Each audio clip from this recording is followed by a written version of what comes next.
Alright, we got one more to do, one more to deal with, and then the season starts. But this one's just as important as the rest of them.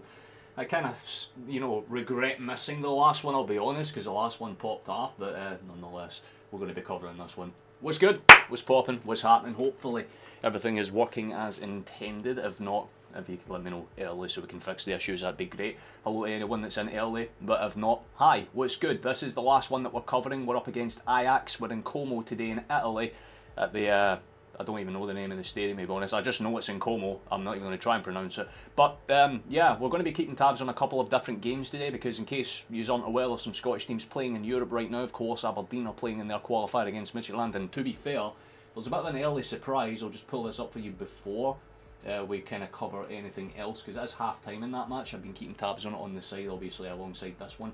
But Hibs are winning against Midtjylland away from home, which is a very surprising thing to say at the start. But yeah, literally the only shot on target that game has gone into the back of the net. Give them credit where it's due, they're 1-0 up on that one. So we'll be keeping tabs on that too, for obvious reasons, because you want to see Scottish teams obviously do pretty well in Europe. But the main one that we're covering, the one that you are all kind of probably wanting to focus up on, that's the game right there, Ajax and Celtic. For once, Google actually seems to be wanting to work alongside live, which is nice. So we actually have the lineups that you can look at basically whenever you need to, so that's good. And to be fair, our first 11's actually quite decent. I like the fact that we've kind of stuck with that predominantly kind of homegrown back four. I like the fact that it's Ralston, Murray, Scales, Tierney. Can't really argue with it. Very, very good back line. They've had some very good individual performances in amongst them when they've kind of considered pre-season as a whole.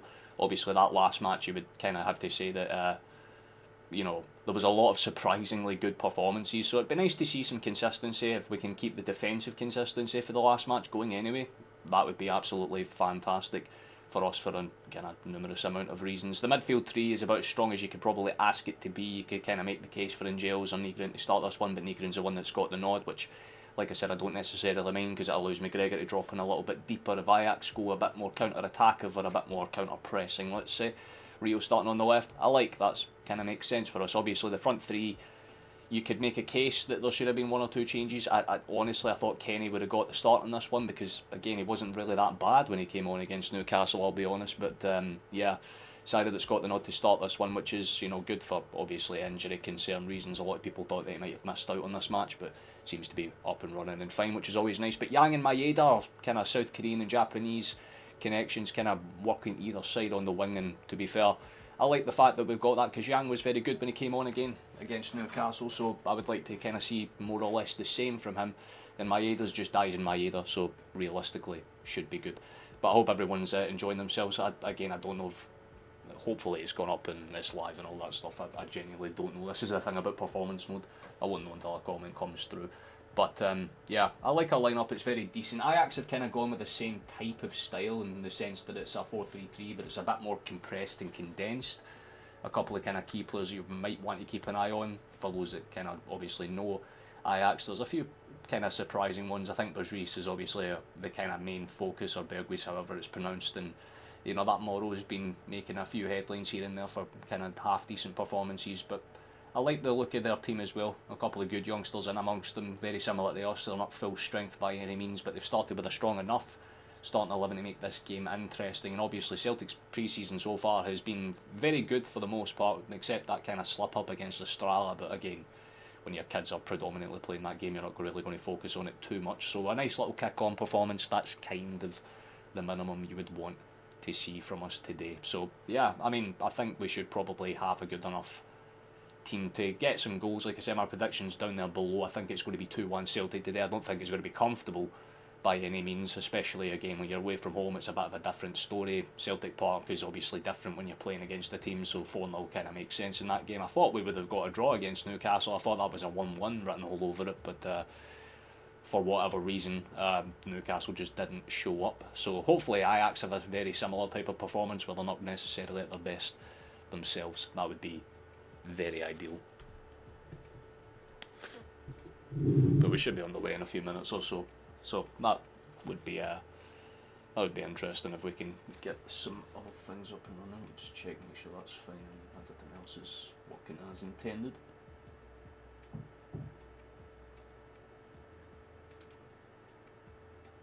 because it's always at a weird kick-off time as well. Don't really get too many games on Thursdays besides qualifiers, so most people will probably be focusing on that. Like I said, the Ajax game is kind of interesting because I wasn't expecting them to do very much in that game at all, but they seem to be hanging in there. They managed to grab a goal early and they're just about keeping themselves firm, so give them credit where it's due. That's about all you can really say for it right now.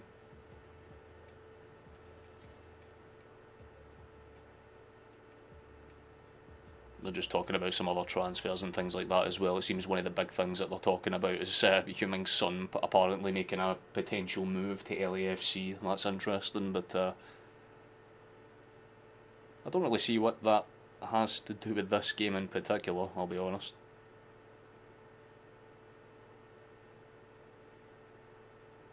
It's a gorgeous little stadium, to be fair, though, you have to say, man. You'd love to be playing football there all the time.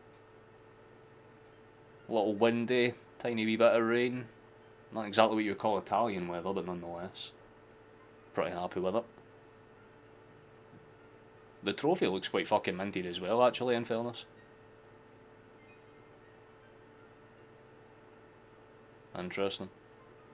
We're kind of talking about Cest's kind of tactical setup with Como right now. It's going to be an interesting one from what they're saying.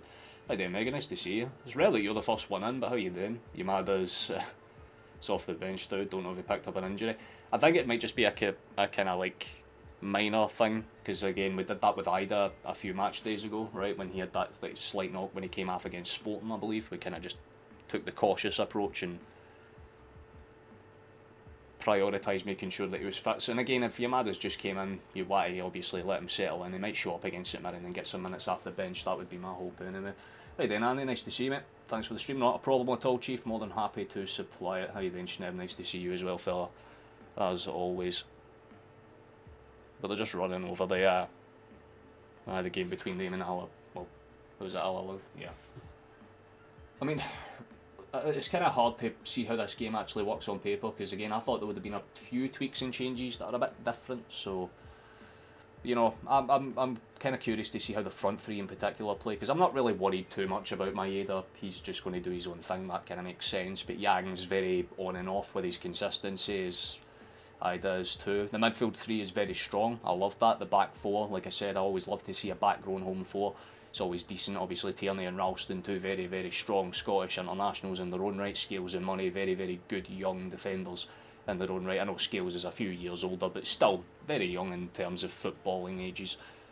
I like the fact that we got Schmeichel. Sinisalo could have probably got the nod. It would have made more sense in my opinion, but like I said, I don't mind it too much. Schmeichel's a very strong, solid goalkeeper. The midfield three is as strong as we could ask it to be. I prefer that midfield three, if you're asking me, because again, Nygren looks like a very, very solid midfielder from the few kind of bits and bobs that we've seen from him over the course of the pre-season matches, particularly against Newcastle with his passing. He was fucking excellent in that match. So again, it will more or less be the front three. I'm not too worried about the midfield to the back line, because Murray's, you know, he's had enough minutes in pre-season to feel like he's settled into the team, at least in terms of the kind of speed of the game, so that's a good sign. Obviously, like I said, Ralston and Tierney are very reliable. You can't really fault Scales. When he's good, he's fucking good. So the midfield three, they'll do what they need to do. The front three will have to be a bit more efficient with their chances, let's say. It's nice to see you as well, Schneb. You're in France? Oh, Jesus Christ. I'm so sorry. That's pain. I hope you're enjoying yourself out there. I mean, yeah, my brother was out there not last month, but the month before, with his lassie. He was in Paris. Hope you're enjoying yourself out there at the very least.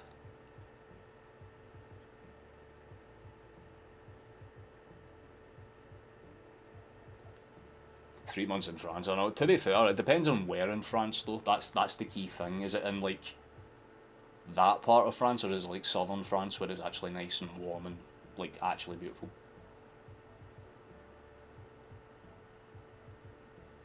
Well, there you go. Question answered. There's the boys walking out the tunnel there. At least the bench players anyway. And I guess we'll be getting underway in the next minute or so, so we might as well read out the lineups for those that are just joining us, or for those that are just deaf and didn't hear it the first time. Let's start with Ajax, as they are the home side. They've got Yarrow starting in between the sticks with Windle, Bass, Bowman and Guy as their kind of fallback and defender.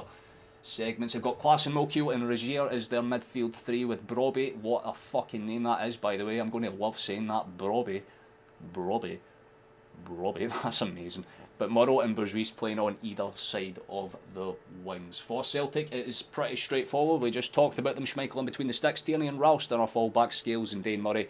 Our centre-back parents, McGregor, Nygren and Hatate as our midfield three with Yang, Ida and Maeda starting up ahead of us. Just give me a second here. Smashing.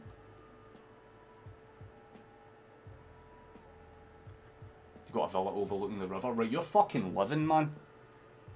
Every time you check in, you're like, yeah, I'm in America, like just casually chilling on a ranch, or it's like some other mad place. That's class though. Cool. You need to send me what that looks like, to be quite frankly honest. I love villas. Like, that's my type of vibe. That and like log cabins. I've always said, like, if I won the lottery, I wouldn't give a fuck about buying a fancy mansion. I would just like make my own little log cabin. There's just something so peaceful about the idea of that, you know what I mean? But that's not what we're focusing on today. We've still got some interesting football to be played. One game left, obviously. Ajax didn't have the greatest season last season. For those that obviously have been keeping up with Dutch football, they kind of fell off with a vengeance halfway through for some reason. They didn't really cover themselves in glory. They've had a slight bounce back, so still a very good side, do not get me wrong. But in terms of favourites, I'd say Celtic might actually be the slightly stronger you know, favourites as a whole, I would say. Again, it's just weird seeing my area like fluffier and wilder hair than I've got, man. That's amazing. Unfortunately not, means you know, you can't legally do that. You know, copyright rules and stuff. We just do commentary. It's why it's called a watch-along, Chief. You're more than welcome to stay if you're. If not, then Ryan118 streaming it. You might probably prefer his commentary styles and see, he knows a bit more intricacies wise. But if you want someone that can actually just have a laugh, then you may as well stick around, Chief. If not, then it's on the usual kind of places you would expect it to be.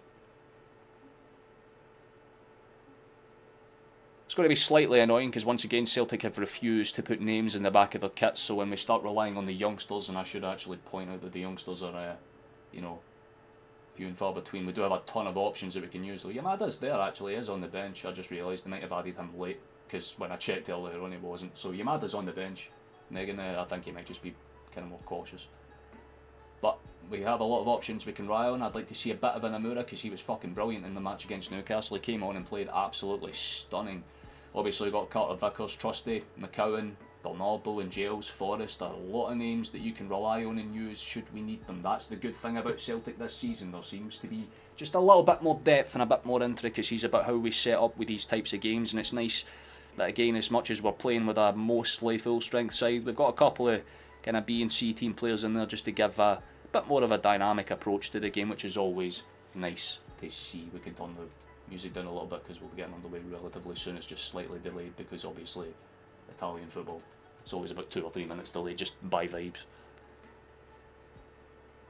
Ajax very much look the same, a mix of experience and youth in their system as well, so it's a very fair match-up on paper to begin the game. It will just be more about what tweaks and changes happen in the second half if there's nothing that really goes down in the first. But again, the way that they set up, it's that kind of classic 4-3-3. Celtics is a bit more pressing, it's a bit more advanced as you kind of want to take a little gamble at it. But yeah, genuinely Megan, log cabins are easily the best vibe there is. Oh, that's very kind of you, Schnoop. I wouldn't say I'm the man. I'm a lad. A boy, if you will, with an H. But you, yeah, very similar lineups, but you can tell based on the way that it's even lined up on Google that it's compressed. Like Ajax are playing with a more advanced front line because again, what I'm guessing based on the way that they kind of explain it here, it's more or less about Mokio. Mokio is going to do more or less what McGregor is doing. He'll drop in, cover space where he has to, but when it comes to counter-attacking presses, he might be a bit more actually advanced than the rest of them. It'll be kind of rotating as necessary, so you won't expect Rio to stay on the left or Nygren to stay on the right. You'll kind of switch it up and see little difference and changes here. But we can either set a little refresh because we're just about to get underway. Referee gives the thumbs up. We can out refresh as soon as we do because that means we should be good. Football time, boys. We got the final one. And there we go. We've got the live score. Fantastic. Let's hope for some good football, gentlemen. That's the kind of bare minimum. How you doing, Luca? Nice to see you, mate. Hope you're enjoying yourself, lad. There's already a break forward there. Good cut out, to be fair. Give Ajax credit. There's an immediate break forward. Moki was trying to roll it forward. That's a good fucking lunging tackle, and immediately Ralston proving his point that he's going to get physical and very quickly. That's a great challenge. But maybe not ideal to let someone in that quickly. I think Moro will be slightly annoyed that he couldn't get the first touches calmly as he would have liked. Ida will put the press on the pass back, and I'll tell you what, keeper was not really comfortable with it. It's cleared out in the end. Flip forward and there's a break chance for Ajax.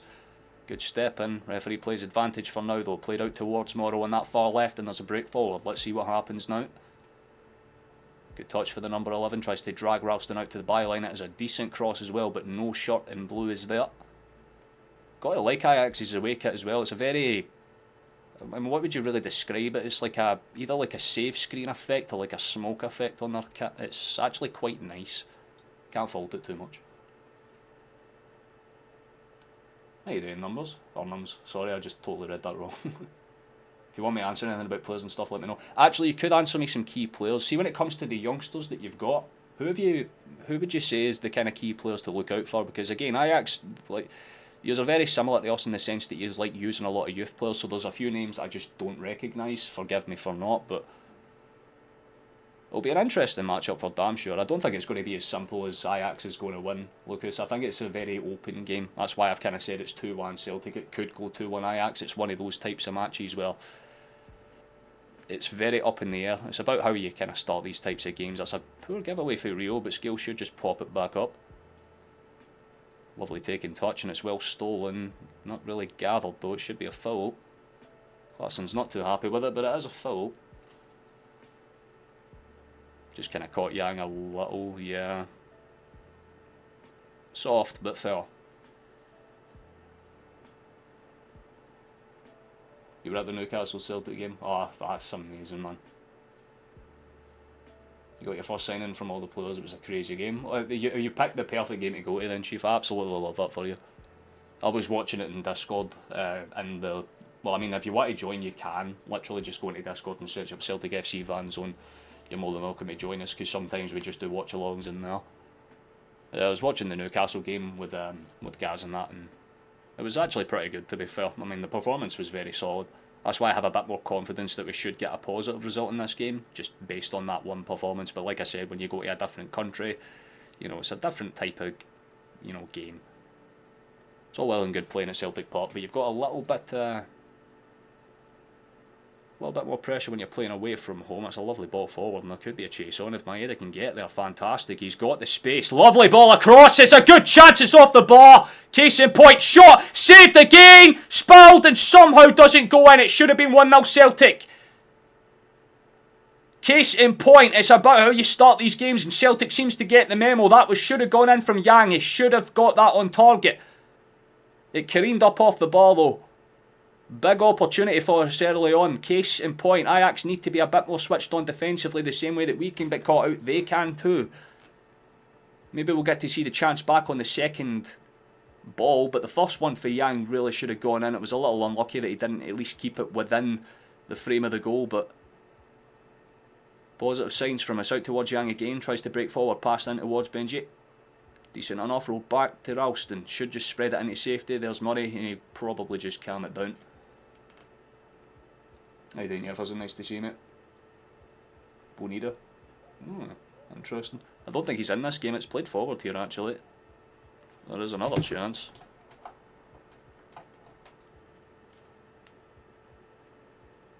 Still in the box and dangerous, by the way.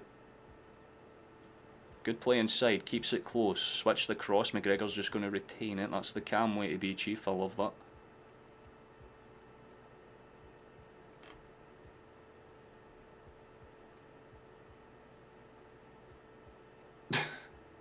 I thought you were saying you're an Ajax fan. Why is a majority? Nah, are Ajax fans no beds? I wouldn't say they are. Most of them tend to be relatively fine from when I spoke to them. They're showing that Yang really should have got the first one, and the second spill ball, that was a fucking save actually. In fairness to Jaros. Oh, that is lovely. He has to see that late as well. He has to kind of reflex that stop. That is actually genuinely impressive. Yang should have scored the first though, 100%. Big chance going early, and already a chance for Ajax to break forward. That's a lovely taking touch actually from Morrow. He'll do his best to force the issue, step back. Roby's screaming for it inside the box, but he isn't getting any easy crosses anytime soon. Scales will just kind of pop up. The clearance and eventually hooked away fully by Ralston back towards the centre backs. Calm enough, boys, calm enough.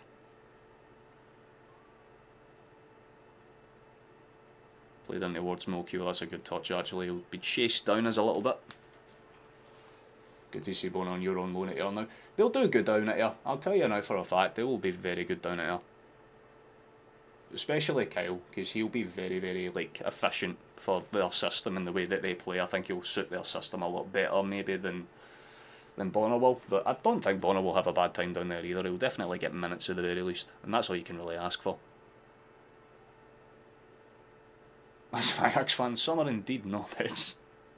Well, at least you're an honest Ajax fan, we can respect that, Chief. I'm sure that applies to every single club. That's good fish, Michael, rolls it out. Pumped up, high and away, it's played back into space. Ajax could have just about stole that there, but we get away with one. Played in and there's a chase down. It's hard to really tell what Ajax are doing with their midfield, because I thought, obviously, based on the way that they were talking about it beforehand, Mokio's sitting in a bit deeper, but it seems that Klaasen's the one that's actually doing a lot more of the heavy lifting when it comes to the kind of quick passing. Which is surprising considering he's one of the slower players traditionally, and it can lead to moments like that where they get caught out, but Celtic just give a ball away just as easy and there's a chance to break forward. Mokio switches it out towards the right. Fallback's there on the approach if he wants to use them.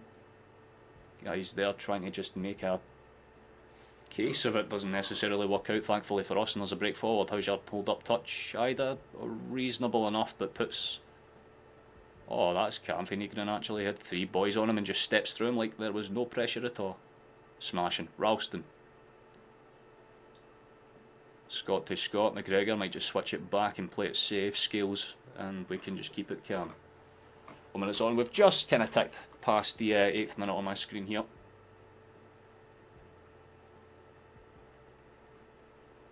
It's a lovely pass into space actually. Boris scored a top goal the other day. Oh, I need to probably look at the highlights and stuff, because I always try and keep tabs on Celtic players, especially when they go out on loan, but I don't even know where we were playing yesterday, I'll be fucking honest.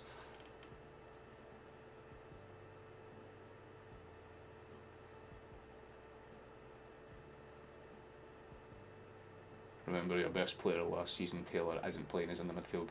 Yeah, I mean, I think both Celtic and Ajax are taking that approach where it's, again, not full strength teams, it's like a mix of experience and youngsters.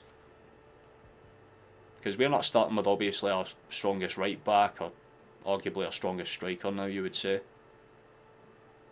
We're down our main midfielder, not using our main wingers. Apart from Maeda, so... Neither team are at full strength, but still good enough to put a decent performance out. You know, if you're in a league like the Dutch League or the Scottish League, you're not known for having depth, but you should have enough consistency through the team to at least have a decent enough squad to line out with. That's a good ball for the back for Tierney actually, if someone was there on the overlap. I don't even think Maeda was expecting the ball that early.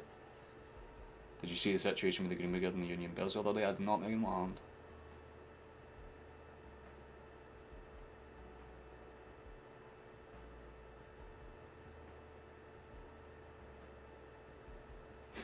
Monda Brookie.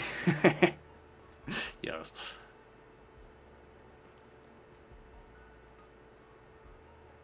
Oh, it's a good hold up for Broby actually. He's going to be pressed and pushed by Scales the entire time and bundles him over.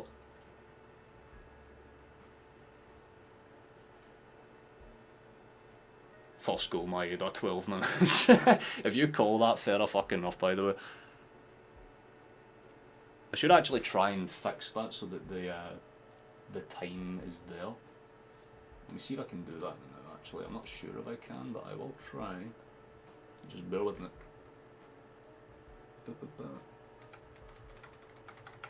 Oh, I technically can move it, so hold on. It may be a bit laggy when I fix this, but I can put the minute on the corner. It might just look a little weird. Does that work? That works, yeah, fuck it. You can see the minute at the very least in between the little bits there, so you can keep tabs on the live score too.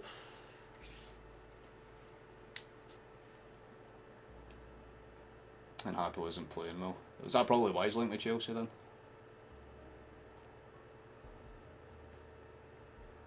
He isn't trained enough, same with Taylor. We have a few players that can fall into that bracket here too.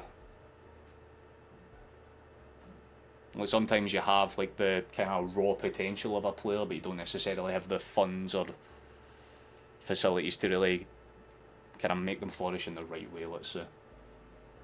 I can't show the match because of copyright reasons, but more than happy to provide the commentary if you want to stick around for it. There's a good ball into space here actually, hold on, chance.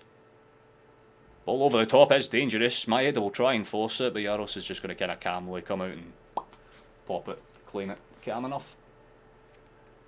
How you doing, Chateau? Nice to see you, brother. Absolutely love to see you in here. How you doing, Chief? Hope you're well.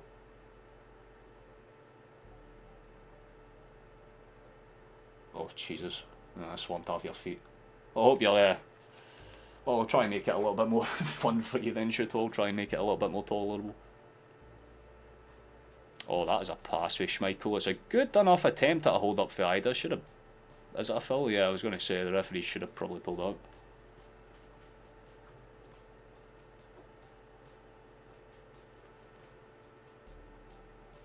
No. Respectfully. There are multiple viewpoints that you can get online, trust me, Chief. If you look, you'll know where to find them. Ida's definitely up for it. He seems a bit more fired up than he was in the last few matches, I'll say that for sure, David. You're spot on. Ralston, man on. I've got to say, early on, I do like the look of this Morrow. The one that's playing on the left for Ajax. He seems to be very, very quick when it comes to his press. He's not had too many chances to strut his stuff on the ball, admittedly, but off of it, his positioning is quite impressive.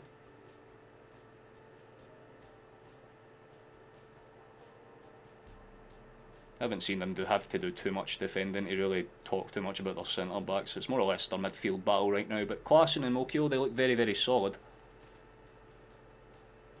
Can't really take too much from either team so far though. You'd say the best chance of the match definitely has gone Celtic's way. You'd say we've probably just about been the better team on paper. That's a good touch. Very calm for Ida. He's dropping in and holding it up a lot more. He's getting more involved, which is nice to see.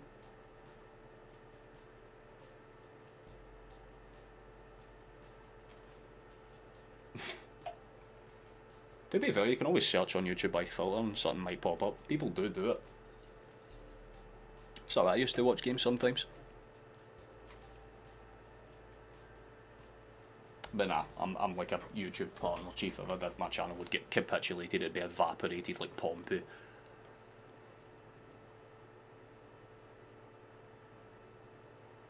My does not look too chuffed about that one.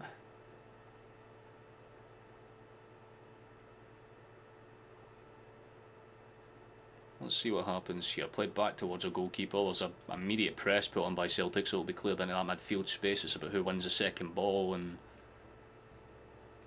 I don't know what happened there, but Skills didn't seem too pleased with that. It was either a dive or he was offside.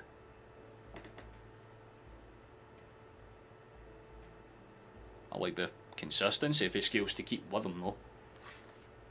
Didn't allow himself to get stood past.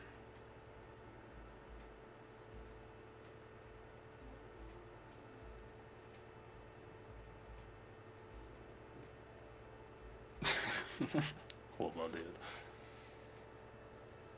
Anybody know what the job... Oh, the Hibs score? Yeah, I can check for you now, Chief. Right now, still 1-0 to Hibs. They're holding firm. They've had a little bit of a tougher time defending this half so far, but they've survived the first 15 minutes. But yeah, Jamie McGrath's still got the only goal in that game. I mean, to be fair, Hibs have actually had a second shot on target, so they're not doing too horrible. But they're holding on. They're doing what they need to do. Give them credit where it's due. We'll check again in about 15 minutes when it's on the 75th. That's a good ball in behind. That's a great interception though. Good step in. Case in point, Klaassen's positioning seems to be really good. He seems to step in just at the right time. Here's Morrow in that far left from the pass from Mokio. There's an overlapping run if they want to use it. Out towards a full-back. Broby again screaming for it at the back stick, and he's got the space. He should get the shot away, but his touch is not the best, it has to be said. Shot is good though, and it's in the back of the net for Ajax. You give them credit, it's a well-taken shot, but fuck me, very easy on paper to allow that to get through. And Ajax's first real big chance of the game hits the back of the net. That's a bit more consistent on the finishing front. They've got it in.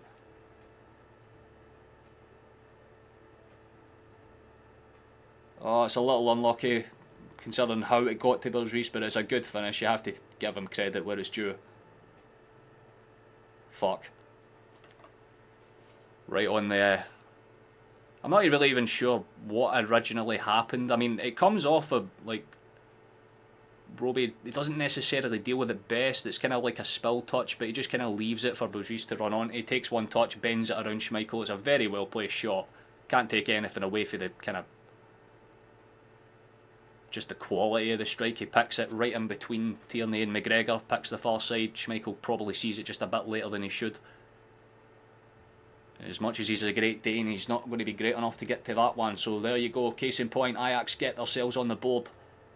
And we have to be a wee bit more kind of switched on now.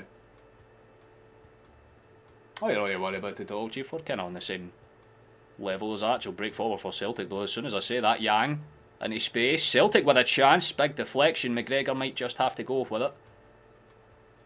Played out towards the edge of the area. Still dangerous for Celtic, but it's good that they're not allowing their heads to fully drop, clear the way at the back, well, front post I should say, sorry. Rio will head it back into play. Good step out. I think there might be a foul there. Negron's been brought down. Casper looking old. I don't think you can blame him too much for that one, to be fair. When you see it late through some bodies as a goalkeeper, yeah, you're probably going to not be able to react to that in time.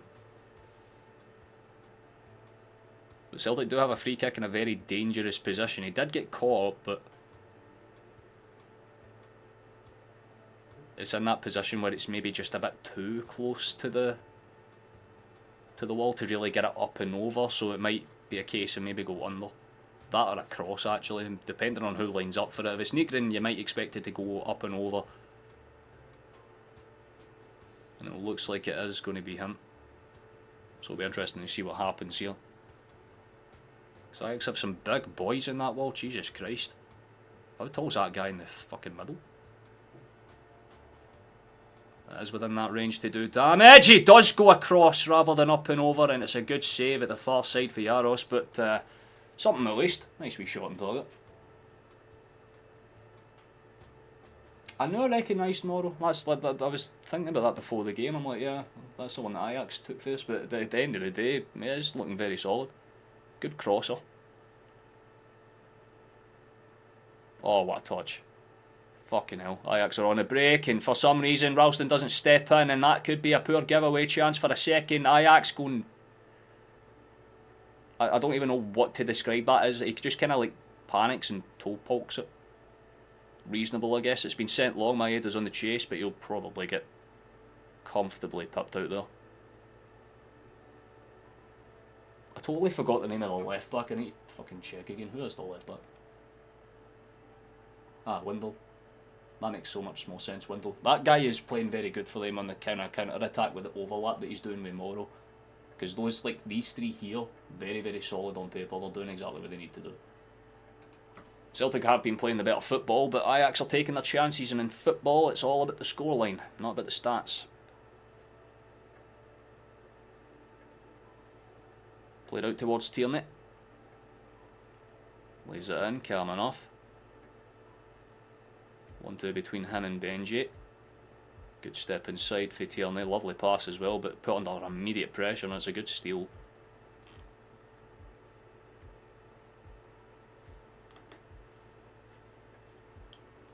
Oh yeah, no, the Dutchies are by definition the tallest, like on average on the planet, right? I think their average is like 5'11", 6 foot. I mean, I'm 6'1", 6'2", and I'd probably feel very average there.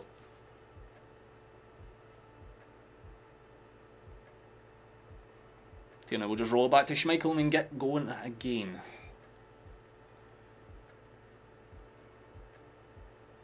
You come back to that shit, yeah, I feel that, look. Look, at Celtic in a nutshell, to be fair, we just have some strange moments in games. Like I said, it's about how you start, and Ajax have taken their chances, and that's about it. Still plenty of time for us to kind of change the fate of this game. What a fucking pass! Oh, that is a pass of the gods! Please, Yang, do not miss this! Get in! Right on cue, baby boy! Yang squeezes it in at the far corner. What a pass that was to break, though. That's Celtic in a fucking nutshell. Lovely ball. Lovely pass across. Yang's there, and this time he doesn't hit the ball. That pass to break away, though. Holy Christ, Kieran Tierney. Perfectly weighted, perfectly rounded. Simple enough for Rio to just get on the end of. Rolls it across for Yang, and it's well taken. That is a clean, clean counter-attacking goal. Basically exactly what Ajax did to us, except rather than going up with a cross, we go low. Fucking excellent football. You'll feel a little bit disappointed if you're, the Ajax defenders, because I don't think they were expecting that pass from that back end that quickly, but it just shows you both teams are very culpable of being caught out defensively. There's a reason why I said both teams would score. Beautiful, beautiful, beautiful goal though. Headed back into open play, we'll just kind of retain it if we can. Is it still in play? I guess it is still in play.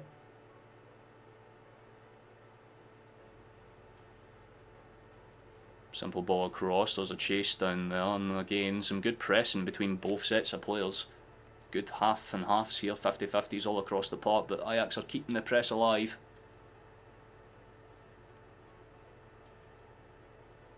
Just shows you there's some good football that we can play to it. You're a part of the Yang guy now. Welcome, Megan. It took you some time. I told you you'd come around. Yang is a baller. I told you once he figured out his goal scoring abilities, and we've seen both sides of him today, right? He's hit the bar for like 6 yards, but puts that one away absolutely fine. According to the stats, it's 6 shots to Celtic, and Ajax have only had 1. I thought they had 2 at least, but I guess they've only had 1. Good constant pressing and I like that Pepper's face.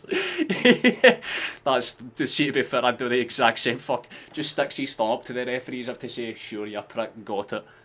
Gets carded and everything. I fucking love that. I actually respect that. Even the referee is smiling because he knows that it's justified, but he has to book him for it.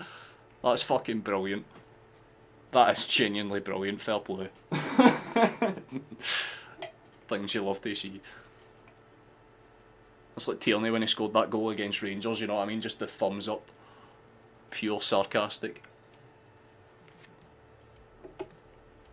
Oh, that's why I love the Dutch League, man. You get some funny ass moments like that. They hate the referees just as much as we do. It's beautiful.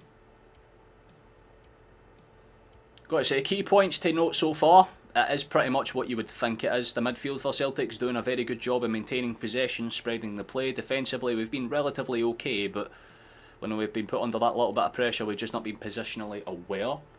In attacking, we've been mixed. That's kind of what you would say it would be. Ida's actually having a relatively good game, but he's only doing the hold-up play right. We'd like to see him get some actual shots away. But the wingers are doing what they need to do. Maeda's been fantastic, as always. We love the man. And Yang's having a very, very good stint. Cannot fault it. It's played out towards that far side. Hold on though. There could be words to be swallowed here. Ball into space. Ajax have that chance again.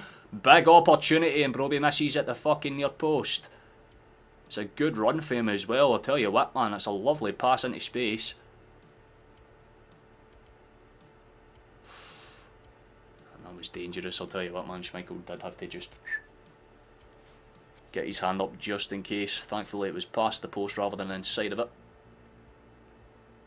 That's a good another piece of hold-up play for Ida. Fair enough, lad.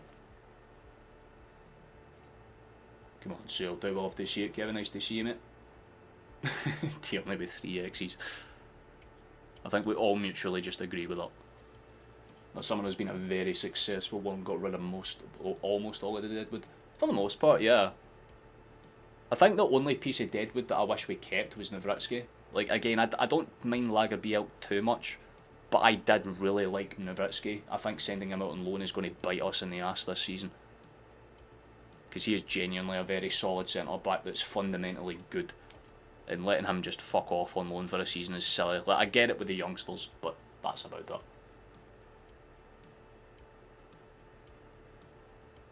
Small world, Oh, that's another good ball. The fullbacks are getting passes off, by the way. Ida. He got a shot off, God, son! Give him the fucking ball on door now, man. He's figured it out. Brilliant. It was literally just the worst shot I've ever seen in my life, but it was a shot. Oh, how you doing, Virtual? Nice to see you, mate. Jesus Christ, Return of the King, he's back. Oh, look at that. We love the pressure, boys. Good consistency. McGregor's complaining at the referee as he should. A little bit kind of touch and go physically right now. Might want to kind of slow the game down if we can at some point, because Ajax are looking to frustrate where they can. Played out towards space. There it is, that cut in. Dangerous. Calm. Nice for Nigren. Calm for Tierney. Good stuff. Cleared away, but Ajax will retain it in our final third, give or take. They should just run it.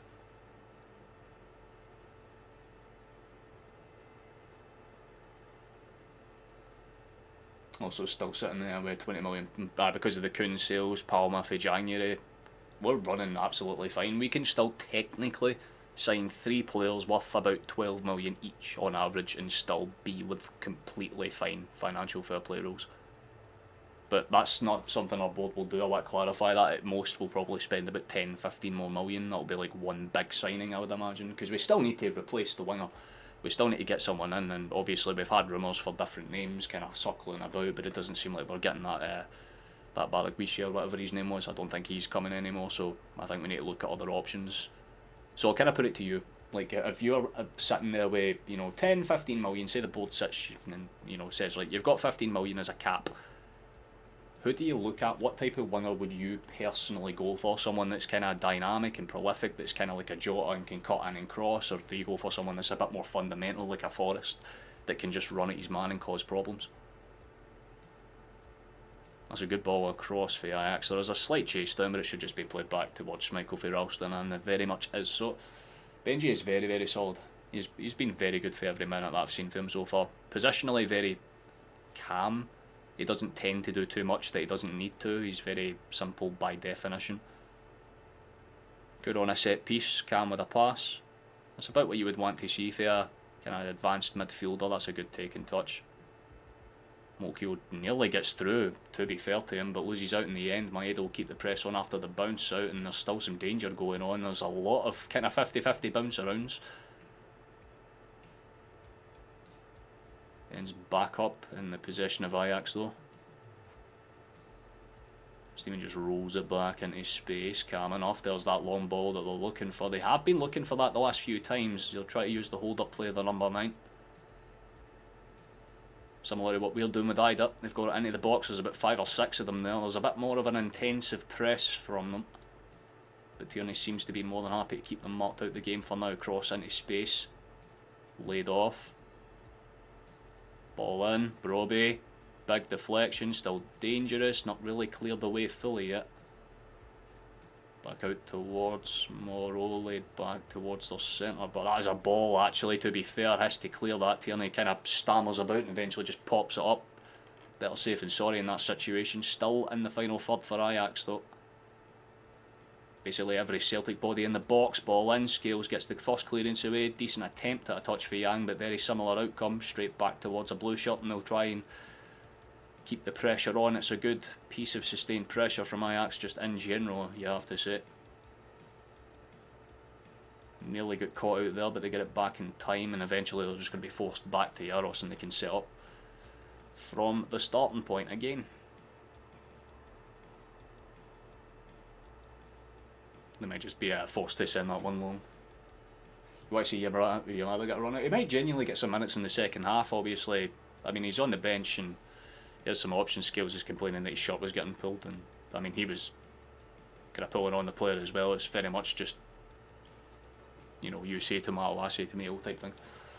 I hope we can get some minutes for him, though, at the very least. And I mean, there's a couple of them warming up on the far side there. You got NGLs, McCowan. There's Awamura as well, and yeah, Yamada's in the background, he is warming up there. You've seen him for like a half second. Celtic have got a break though, so hold the fuck up. Here's Dyser Maeda. That is the worst pass I've seen for him in a long time. He just completely ruined the counter-attack there. That could have been a like 4v5 break, and instead it's now a counter-attacking chance for Ajax, played out towards that left side. It seems to be the crossing game for them. That seems to be the main meta. Good clearance for Scales. And again, Tierney just hooks it clear. It's a loose touch and it should be gathered by a Celtic boy. What the fuck was that? That bounce out was the weirdest thing I've ever seen. It's gone out towards Ajax on the far side, held up by Broby, played short, still dangerous, and eventually spills through the legs of the Ajax player. He couldn't really set his feet in time. The pressure with the Celtic players was just a bit too much there, and Celtic can try and break from the back, but Ajax again keep themselves condensed with the pressure. You've got to give them credit when it's due. You'd like to see one proven wing around the 10 million mark, one centre-back partner to Carter Vickers, that makes sense. One monstrous CDM. You're talking like a tank, like a Wanyama type figure. Not bother with another striker. I'd like to see Kenny given his chance. Yeah, I mean, obviously we've got Osmond as well too, so we have striker depth. It's a winger that we really need. For my opinion, a winger, a bit of a better centre-back option just in case trust there, Carter Vickers gets injured, because then obviously you're stuck with basically Scales, and that's it, and Scales isn't exactly consistent with his injuries in recent seasons either. So it's one of those where you kind of have to be slightly cautious. Just realised we should check to see how Hibs are getting on. Let's see. Oh, that's unlucky. They conceded a few minutes ago, but they're still in the game. 1-1 between Midtjylland and Hibernian.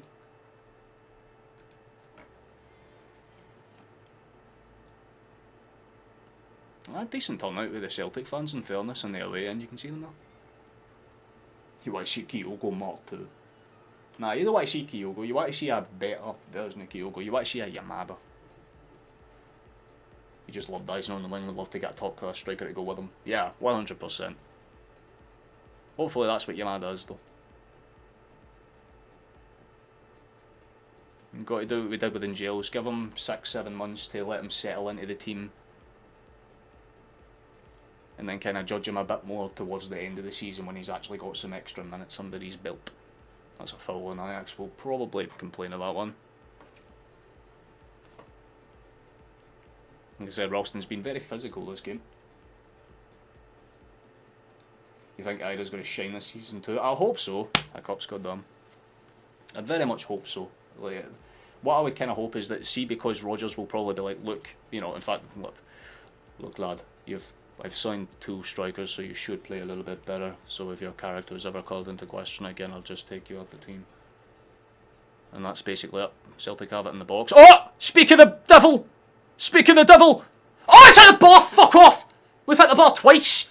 Keeper managed to tip it off the bar for Ida's shots. Oh, I wanted it to go in so badly. Even he has to shake his head because he's like, what do I need to do?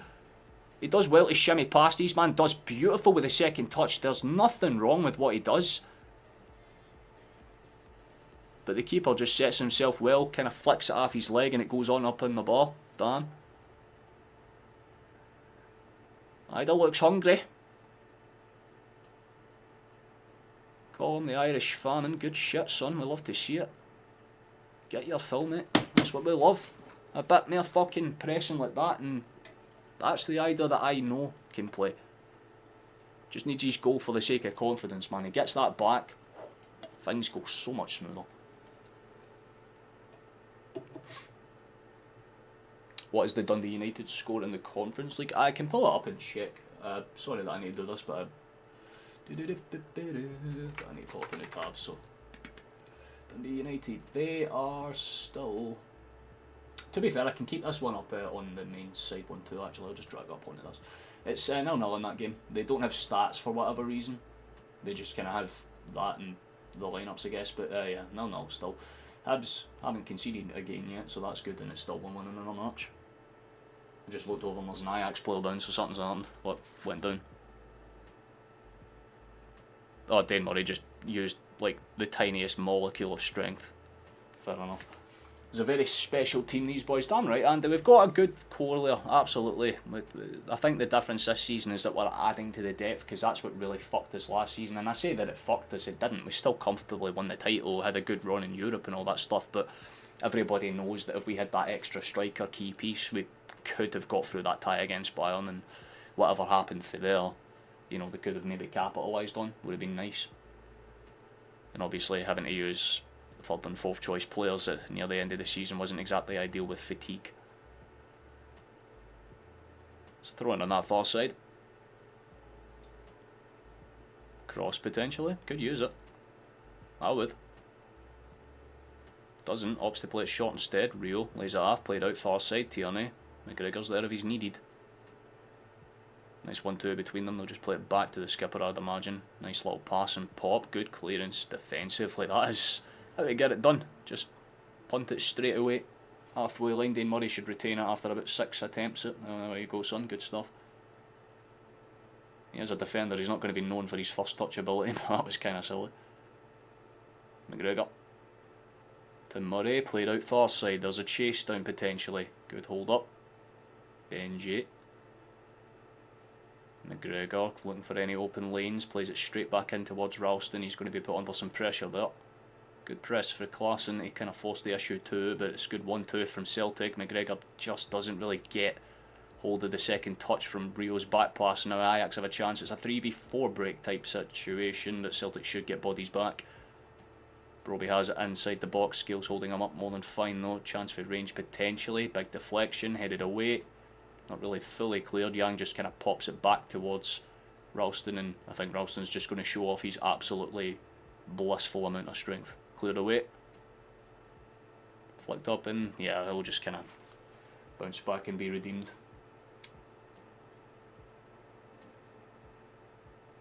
Yeah, Jails will be fucking class, Schneb. Not a doubt about it. Screaming through your mic made me jump out my skin. It happens. I go from 0 to 100 back to 0, it's just how it goes on this channel, my friend, I'm sorry. Dundee United are almost playing an entire team of unknowns. Yeah, Strassen, what country are they even from? Does anyone know off the top of their head? I mean, the Scottish teams ain't doing too bad in Europe. Rangers obviously beat Panathinaikos yesterday. I was keeping tabs on that game. I wasn't watching it or anything, because why would I, but I seen that Panathinaikos got red carded and Rangers basically just kicked on and got a second goal for that. That's a good break forward. It's a 4v4 again. Ajax are very good when it comes to transitional attacking. Like, if they get a hold of the ball, they're actually easier to predict. But when they like get the ball back from us and quickly break, they're actually very effective. But it means that they're also sort of predictable, because the same two things keep happening, where they get out towards the wings and try and get a cross away that's low, or alternatively if they go high then they're trying to like obviously get their big man to hold it up, which just isn't necessarily working against Scales right now, because Scales just knows that he has to stay with him. Don't let him get in between him and Murray and you should be fine. So it's forcing them to stay out towards the flanks a bit more than they would probably like. They're face somewhere. Thanks, Virtual. Very cool. Love to see it. They signed 11 new players, mostly from Eastern Europe. If Macedonian? If they're Macedonian, that'd be kind of nice.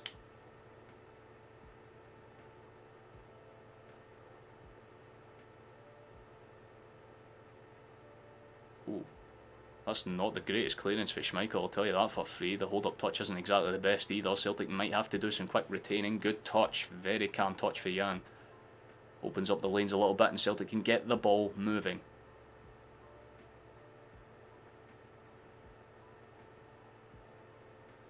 Back in towards that midfield, McGregor. They're starting to use the flanks a little bit more too. There's only a few minutes left towards the end of this first half, and probably I'd imagine about a minute or so max of additional time. That's a good ball. That's a lovely ball actually. Chance for Celtic on the cross. And kind of pretty much bar for bar exactly what Ajax have been doing. Good attempted cross in, but when you only have one out and out hold up striker, you're not going to get them into the positions to get on the end of those types of headers. Celtic still have the ball from the retainings and clearance from Ajax though, and it should... Oh, that's a poor pass in fairness. Tried to be fancy with it, straight into Ajax's clutches though, and they can break themselves. Cam set for their good positioning for Rio, and it just slows them down enough, but still a potential break on that far side. Their fullback has it, plays it up towards the flank. Can he keep it in play? Should be able to do so, and does. Number 11's back up against Ralston here. Here's Morrow, tries to get the cross away. It's another high one. It's not the greatest clearance again. Young will just stand his man up and try and force them to go back in central it. Mulkey just guiding it back towards the defence. Good football all round for Ajax. They've definitely grown into this game as the halves ticked on, that's fair to say.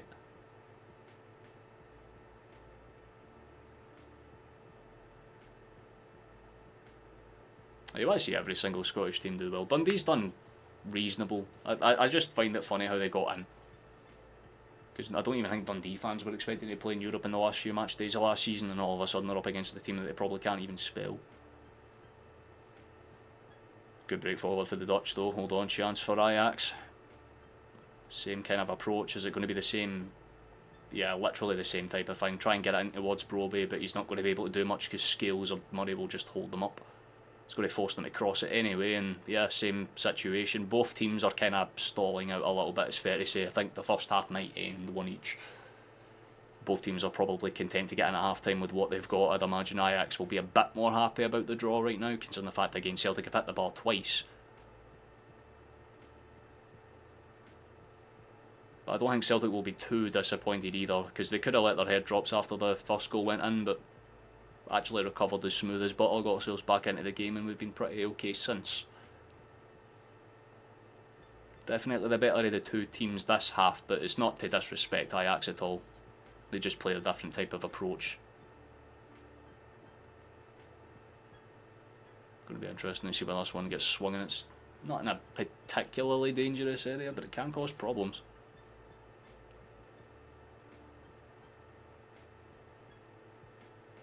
The thing, corners are always hit and miss. It's either defended absolutely fine or it's just problematic.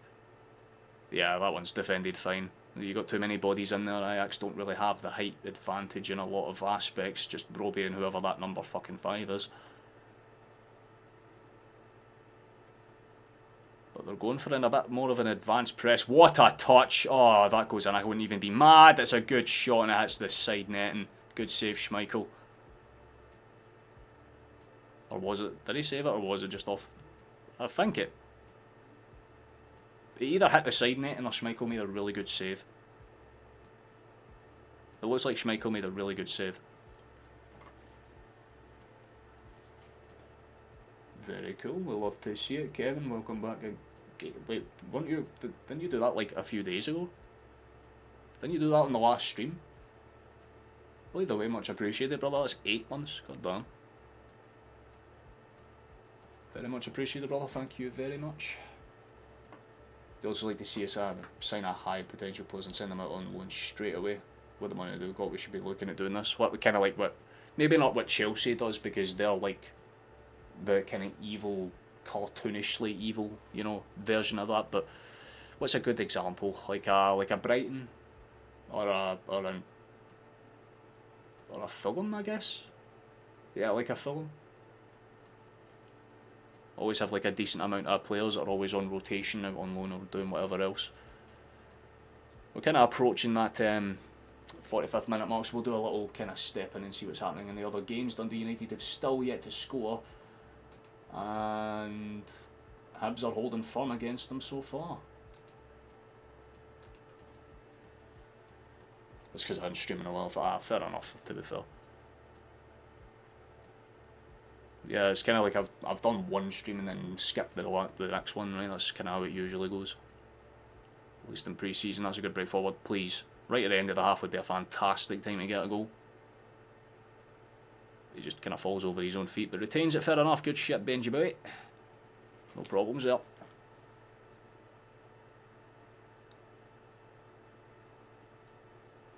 Is there a potential? Quick ball in. Scales is looking for it. You can tell by the way he's kind of anchored down and his shoulders were kind of like looking for it there. Opts to play it safe in the end, so Maeda will just be 1-2ing it with Tierney for a little bit. That's a lovely ball over the top, and all of a sudden Maeda's engine burners are on. Ball across is not as dangerous as he would have liked. That seems to be his problem right now. Getting into the position, fine. Passing, not so much. I was going to say just have a crack, Ralston. That would have been hilarious. Opts to lay after Rio instead. Good pass into space, but there's a lot of bodies. He's been taken down. Referee doesn't say foul. It looked more like a foul than the one Negrid got earlier in the game, but fair enough, referee doesn't seem too interested. Looks like Celtic will do a bit of retaining themselves, and that's half time. Fair enough, can't really argue with it too much. You have to say Ajax opened the scoring with a first real shot on target, and after that they've kind of played a very simple-minded game, let's say, but a very effective game at the same time, looking to frustrate Celtic where they can. Celtic have had chances and got back into the game with a brilliant Young finish after a brilliant counter-attack from that pass from, of course, Kieran Tierney, but, well, they'll be a little bit disappointed because on the fact that Woodwork has been hit twice. So, yeah. I guess we can keep this up towards the end of the match, so if anything changes in that one, we can have a little look at it, and then we'll go into the chill screen at half time. Like what we've done with Scales, Hire, Kenny and Christie. Yeah, basically have like a developmental system where they can get minutes one way or another. I think you're kind of spot on about that, Megan, 100%. I would love to see Hibs get a goal. That'd be fantastic for them, man. A win against a team like Michelin would be very, very solid by all accounts. I was even talking about this with one of the guys in the Discord, which, by the way, if you want to, consider joining the Discord. The name of it's down in the description if you want to. I'm sure one of the moderators, if they have access to the link, can probably put it in the chat if you want to join. But, yeah, I was speaking to some people in that... in one of the voice chats about what could happen in this game, and I did say Hibs could get something out of this match, so I'm kind of happy to see that. But it's a lot more than I thought. To be honest, I thought Michelin were just going to get caught cold, but they've clearly been the better team quite comfortably. It's kind of very similar to this game actually if you think about it. Celtic are making the chances, got more of the ball, but Ajax hung in there and done what they've needed to do. They've obviously played a lot better than Hibs. And again, Dundee, I want to see them get a goal. Come on, lads. Just don't lose to some random fucking team, please. Celtic FC win. I admire that a lot, Scott. I admire that a lot. Fully agreed. I'm doing absolutely fantastic, Chief. Enjoying myself. Can't really fault it too much. Just kind of calm and enjoying life. I mean, a lot of shit's happened over the last few weeks. Kind of touched on it a little bit last stream, but yeah, some things happened. Not too happy about it, but it is what it is. I appreciate that a lot, Virgil, thank you very much. Yeah, if you click on that little link, it'll take you, you can join. It's totally free, you don't have to pay anything, do not worry. And more importantly, it's just a place where you can kind of meet up with other people in the community. We have a few very interesting faces in there. Usually we have, you know, other people that join us on stream like Flash and Matt. There are some other people that are very kind of prominent figures on our server, so if you want to join us, you're more than welcome to do so.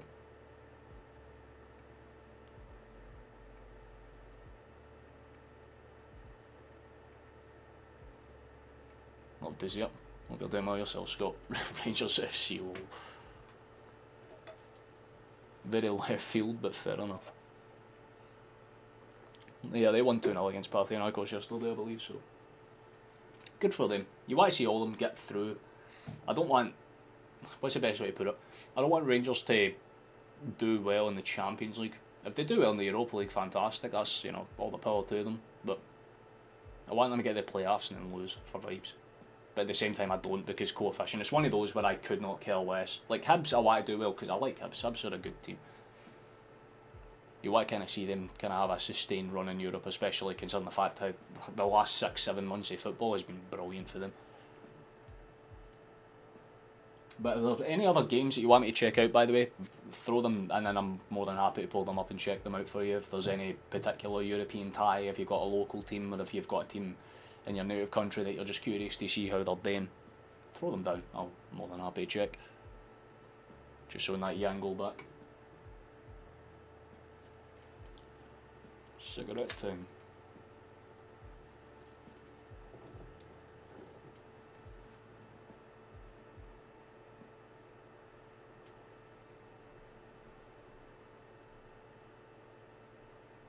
I love how it's like Como Cup semi-final. Does that mean if we beat Ajax then we have to play another team? Really hope that's not the case. Yeah, that fucking first chance that came after Barnegren's shot afterwards, that really should have been a one. Indeed, they're vibing right there. Still 0-0 in that game.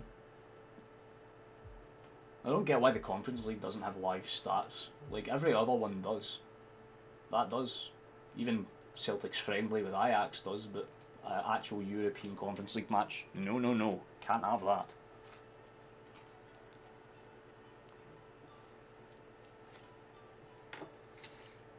I've just got the end of this Hibs one up on my side. I think I'm obviously a minute or two delayed by the looks of it, but still like to see how desperate this is between the two of them.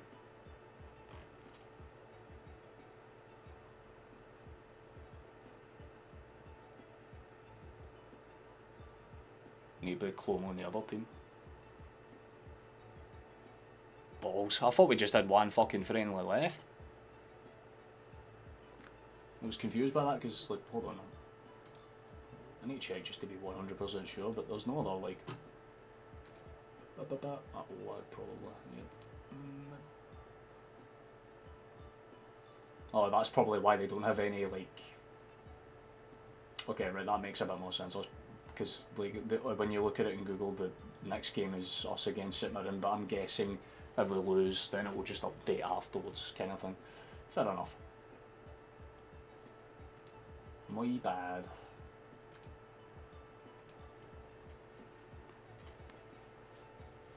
I suppose it's just extra fitness minutes, I suppose. Still keep an eye on this one though.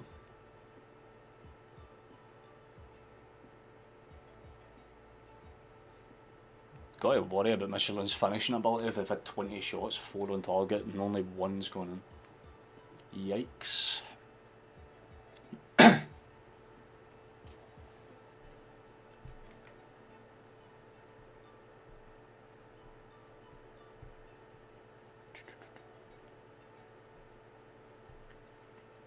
Interesting in its own wee right.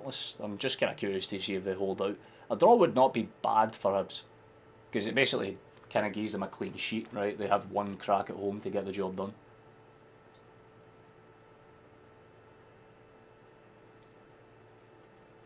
No, he's not in the wing right now, sadly.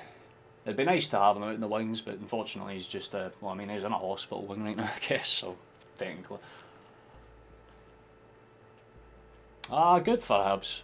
That's not bad at all, actually, if you look at it on paper. I think they'll be not too disheartened by that. That's half respectable, a nice 1-1 draw away from home.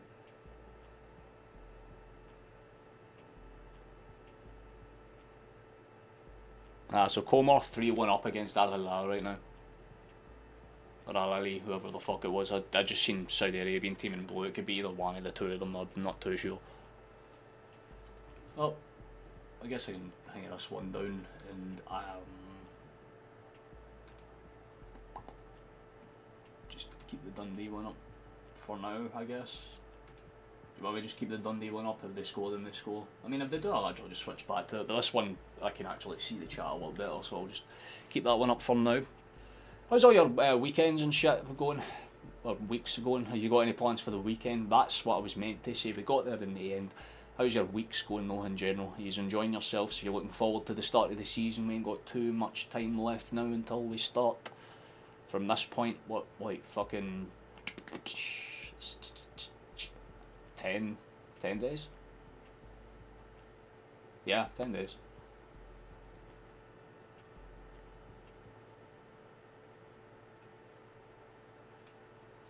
I'm looking forward to it. It's going to be good. Maybe we'll get another signing or two in the door before then too. That'd be fucking smashing. Still would like to see us get a winner, for sure though, 100%.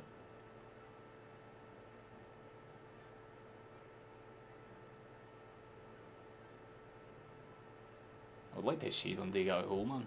Come on, boys.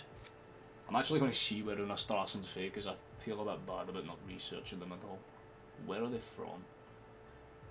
Oh, they're from the fucking Luxembourg League. So they're in the same league as that fucking Progress? I was wondering why I did not recognise the fucking name at all. Like, it doesn't sound very familiar. Yeah, Luxembourg League. I didn't even know they fucking had Conference League qualifiers. And what? Who won the Luxembourg League last time? Because I'm guessing that they probably won the cup or something. Then I'm guessing that'd be my theory. I don't know how that league would even structurally work out. Win for Celtic FC 2-1, so that's what I predicted as well. Great minds think alike, Scott. Hope Dundee United win and go through. It'd be nice to see them just win. Obviously, I mean, they should probably get the job done, even if they play away from home, or draw, or whatever, but I think they'll want to get the job done at home. They should be winning 100% though. Yeah, literally, case in point, they really should be winning. I do not disagree with that. So it's showing the highlights between the other games, so yeah. It's Al-Ali, right, okay, that's the team. But Como are 3-1 up in that match.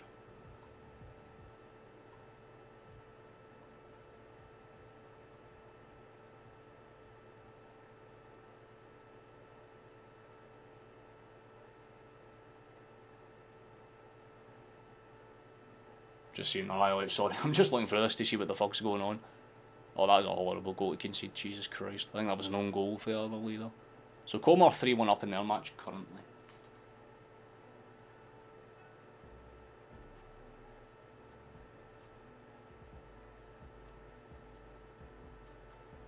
Damn straight. As a wise man once said, Andy, never stop. Oh my god, both the goals that they conceded were fucking miserably bad in the second half, Jesus Christ.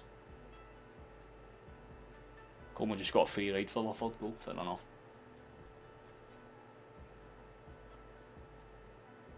I think they let go of far too many players, losing 16 players in one summer is bad for any team with no budget.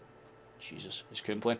I think he was on the pitch. I'm just going to hold on. I'll pull up the actual Como. Still 3-0 on that. Because it's showing the highlights for yesterday's game, but it doesn't. This is the problem. It doesn't fucking ever show lineups for certain matches. But he was, like, I seen his face there, he was definitely on the pitch. I'm just not sure if he was on for, like, from the start, or if he was taken off or what. Apparently something's happened in the Dundee and Strassen game.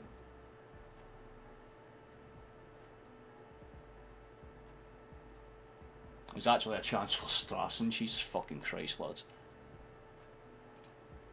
You want to know what, it gives me the same vibe as when like Motherwell played Sligo a few years ago, for those that remember.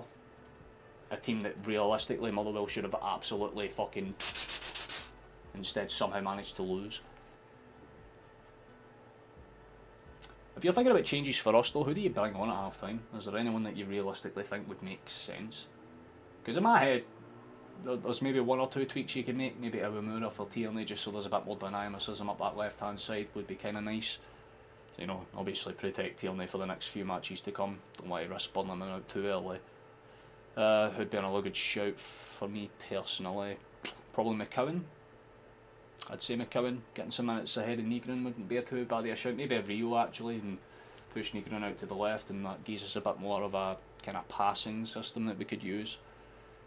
Striker options, obviously, I would like to see Yamada. As much as Ida's having a relatively good game, I would like to see Yamada get some minutes, and maybe Kenny. Kenny's the only reason I wouldn't pick Kenny is so that Yamada can get minutes. That's literally why I'm thinking it would be nice to see him get some. Probably Forrest. I'd say maybe get Forrest on at some point for Yang when his legs start to tire out as well. Those types of changes, not necessarily high-end ones. You're not going for your Angels or whatever, but just respectably good strategic changes, just to kind of keep Ajax on their toes. They'll do the exact same thing to us, I would imagine. They've got options that they can rely on. I mean, there's a couple of Ajax fans in here that was telling us that they've got some options that they can certainly rely on and use.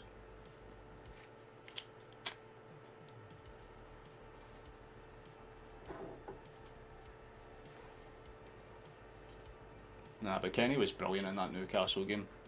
Because I left the messages to a bunch of people in the Discord that I actually, you know, independently messaged, because I messaged you, fucking Chateau, Flash, I think Matt as well, and one or two others, and I was like, hey, I'm going to be in like the Discord, and Gaz was the other one.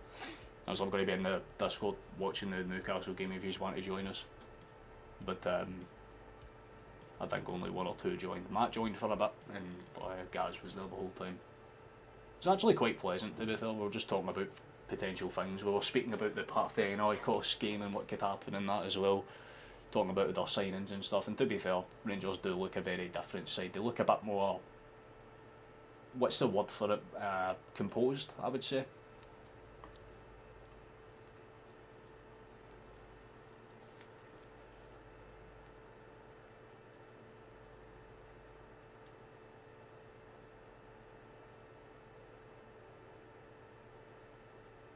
Looks like they're talking about making maybe some potential changes for Ajax at the start of the half, which would make sense, honestly.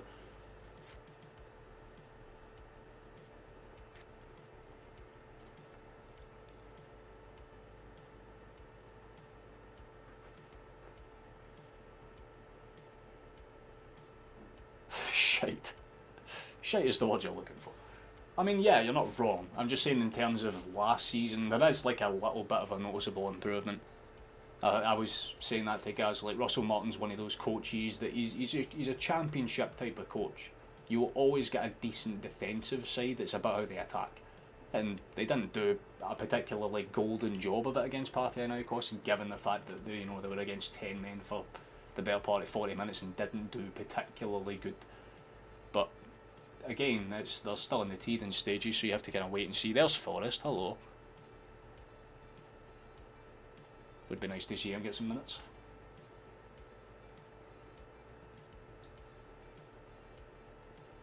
Poor show by Dundee United, they should be washing the floor with that team. Damn fucking straight. Hey there, Mark, nice to see you, mate. Fucking hell, it's been a while, lad. Likewise to you, hope you're enjoying yourself, hope you're having a lovely week so far. Likewise with you, Kel, nice to see you, we're literally just talking about you. So everyone, how you doing? Hope you're all good, I love to see that, mate. It's been going on here, was watching the Hibs game, they played well to be fair, we were literally just keeping tabs on it ourselves. Very, very good performance for Hibs. I was watching the end of it, while we were kind of on break, we were about to get back into the second half of this game here. So we'll just kind of switch screens back to this one, just so we can see what's good, because we should be getting underway. I'm trying to see if there's any noticeable changes, or if we've made any. The Celtic players are having a laugh on the line, that's nice. But yeah, I mean, did Dundee manage to get anything towards the half? Nope, still half. No, in that game still. Not good. Not good at all. Doesn't look like there's any changes made. Maybe for Ajax, I'm not too sure, but I'll confirm once any graphics come up. Get one last little draw of Siggy, and then we can go.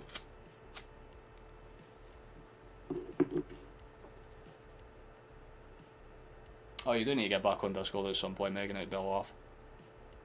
I think a lot of the lads have missed you on there for obvious reasons. Don't think Rio's still on the patch, so is everyone else. The midfield's the same, defence is... got one or two tweaks. Yeah, we're making changes. Looks like Iwamura and Carter Vickers are going to be coming on for, I'm guessing, Scales and Tierney. Maybe Murray, actually, I'm not too sure, I'll tell you in a second. Oh, it's Murray, okay, that's a bit surprising. Murray was actually having a good game, but Scales was marking Brobbey out the game quite well, and Tierney's off, Iwamura is on, so that's good. That's not a bad change at all, I do not mind that, that's very respectable, it's what I wanted to see. Protect Tierney and give Iwamura some good minutes.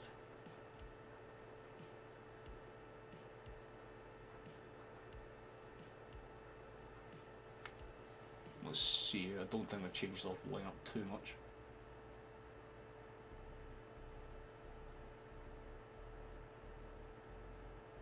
Because I don't know if there's another change that I missed or what. But yeah, Ajax have changed their shape. I fucking knew they had changed their shape. Because Klassen was stepping a lot further forward, I figured as much. Yeah, so they've gone with a bit of a different system, so keep that in mind for this half.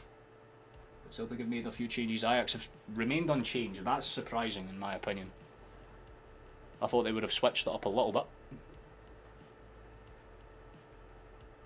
It's a brilliant result to take to Easter Road, and that, what I want is for them to win, because Sunshine and Leith would go so fucking hard. They deserve something. Apparently Hogan spoke to God. Aye, fucking too right.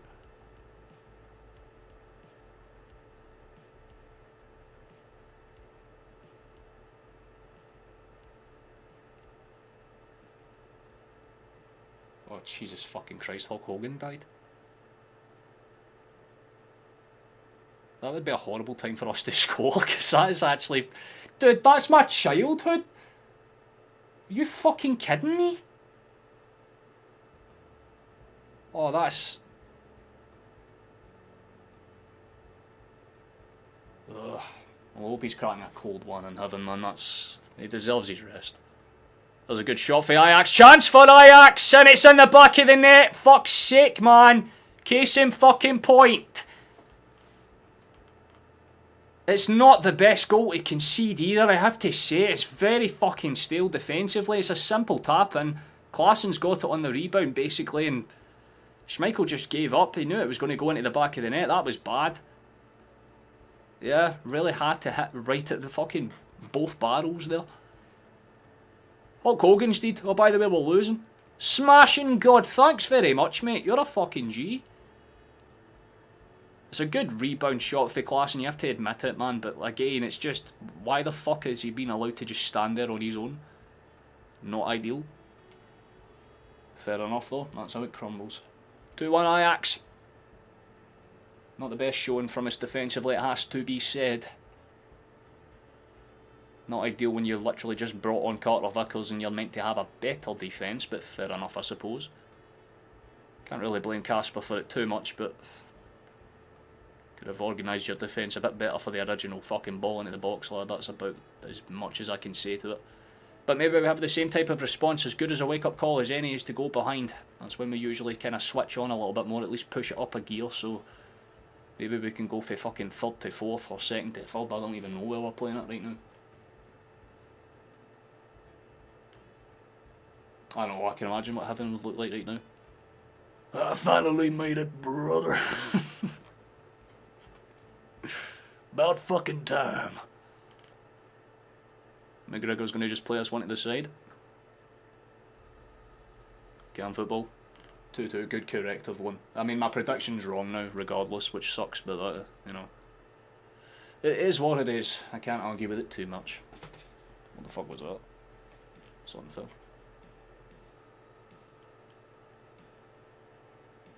Well, if their captain can score, then I certainly can. That's all I want to see. That'd be nice. Set forward. Maeda's onside, actually. Maybe onside, I'm not too sure. He's played it across, and again, for the millionth time, it seems to be his passing that's turned off the... I think he might be one of the next changes that we need to make, because with all due respect, he just doesn't look like himself right now. He's making the runs, but not necessarily putting in the end product. It's a good break for the back, actually, for Ajax. Jesus fucking Christ. Bass. Runs it forward, played out towards that far side, and there's a breakdown there as well, actually. Potential early cross, headed up and away by Iwamura. Calm enough touch, well collected. Rio, just keep it calm. Back towards his Japanese compatriot. I just realised that entire right-hand side's basically Japanese. Rio's just been hit with the ball. Fuck. Iwamura's kept it in play, though. Respect him.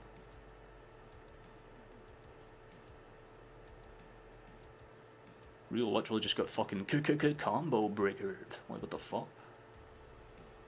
At least he's on his feet, that's good. I think we need to start with Kenny over either from now on.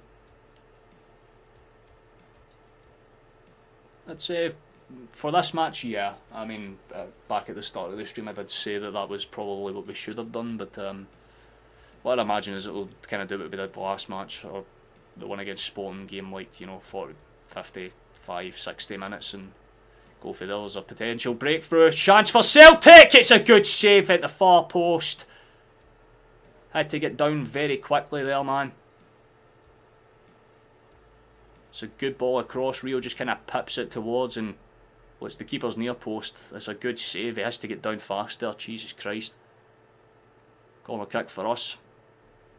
It's the difference between the goalkeepers so far. That keeper's made one or two actually decent stops. Can't say Schmeichel's done too much besides be there.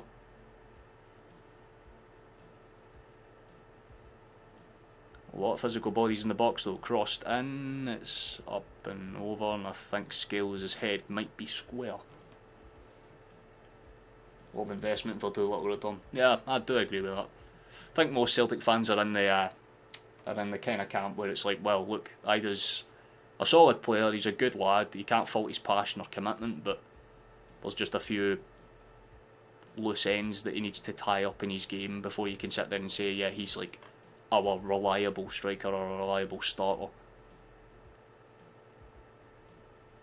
Just needs to get his consistency levels up a little bit and it would be fine. You know what I mean?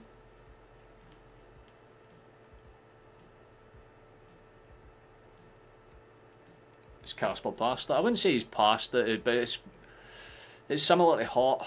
You know, like, you have to be pretty switched on all the time because, again, if you're a goalkeeper that by tradition doesn't face many shots, when you do start facing shots, you need to be able to save a few of them. And quite frankly, they've had 4 shots on target, I think, Ajax. 2 of them were P-rollers, and the 2 that were actually half decent went in. It's a bit different for us because we've had a few shots, a few on target. The keeper's made a good number of saves. The difference is strictly down to the defence right now. Celtic are playing the better football, but again, Ajax are just playing the better fundamental football. They're taking their chances. Good hold up play for Young to kind of buy the throw in there. Good stuff, lad.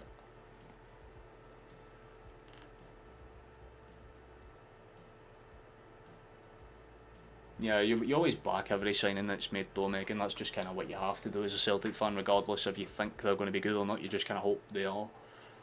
It wasn't bad last season, but again, it was just too many 5 out of 10 performances. It just wasn't consistent enough.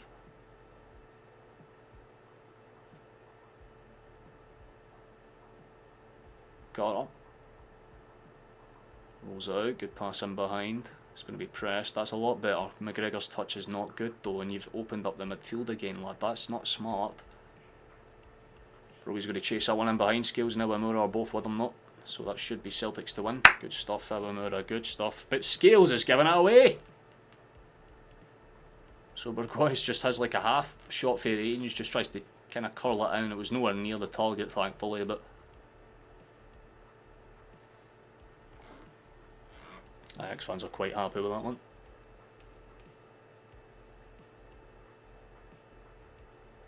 You think Sinisalo needs buried? If you just left the sentence there, that would still make sense.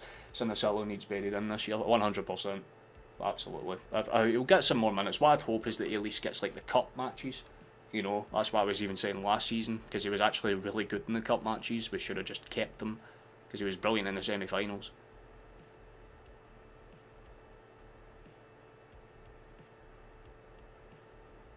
Would just be nice to see a bit more rotation between the two of them. I come across as he's lacking in confidence, but if he does not start getting a string of goals, it's time to cut our losses. Aye. It's like when you have like a star employee that's been good for a you know, bit of time, and then they start slacking off. It's like, how long do you let it go before you consider, you know, sacking them, kind of thing. That's not a foul. That's a bit fucking soft, ref. A few times you've done that for both sides. It's a big boy, you shouldn't be going down that easily. And he was the one that studied Carter Vickers, so that's just even worse. I think that's what Carter Vickers is trying to point out to the referees. Like, I'm the one that gets stood on, why is he the one for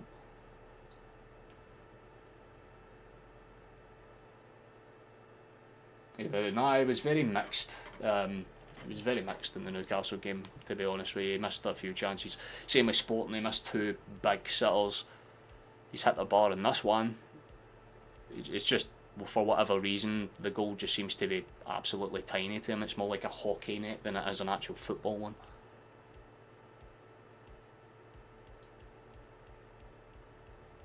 But that's what kind of makes the mark of a good striker, you know what I mean? If you're able to break down those walls when you hit them. Sometimes Ida's just had a bit of a problem. He's a tall bastard, so rather than breaking through it, he just kind of climbs over it, you know what I mean? But, yeah, definitely needs to improve his game by at least 1 or 2 gears this season if he wants to kind of make a claim of being our main starter. Because again, the fact that we've signed 2 extra ones in Osmond and Yamada shows that Rodgers doesn't have full faith in Ida being consistent.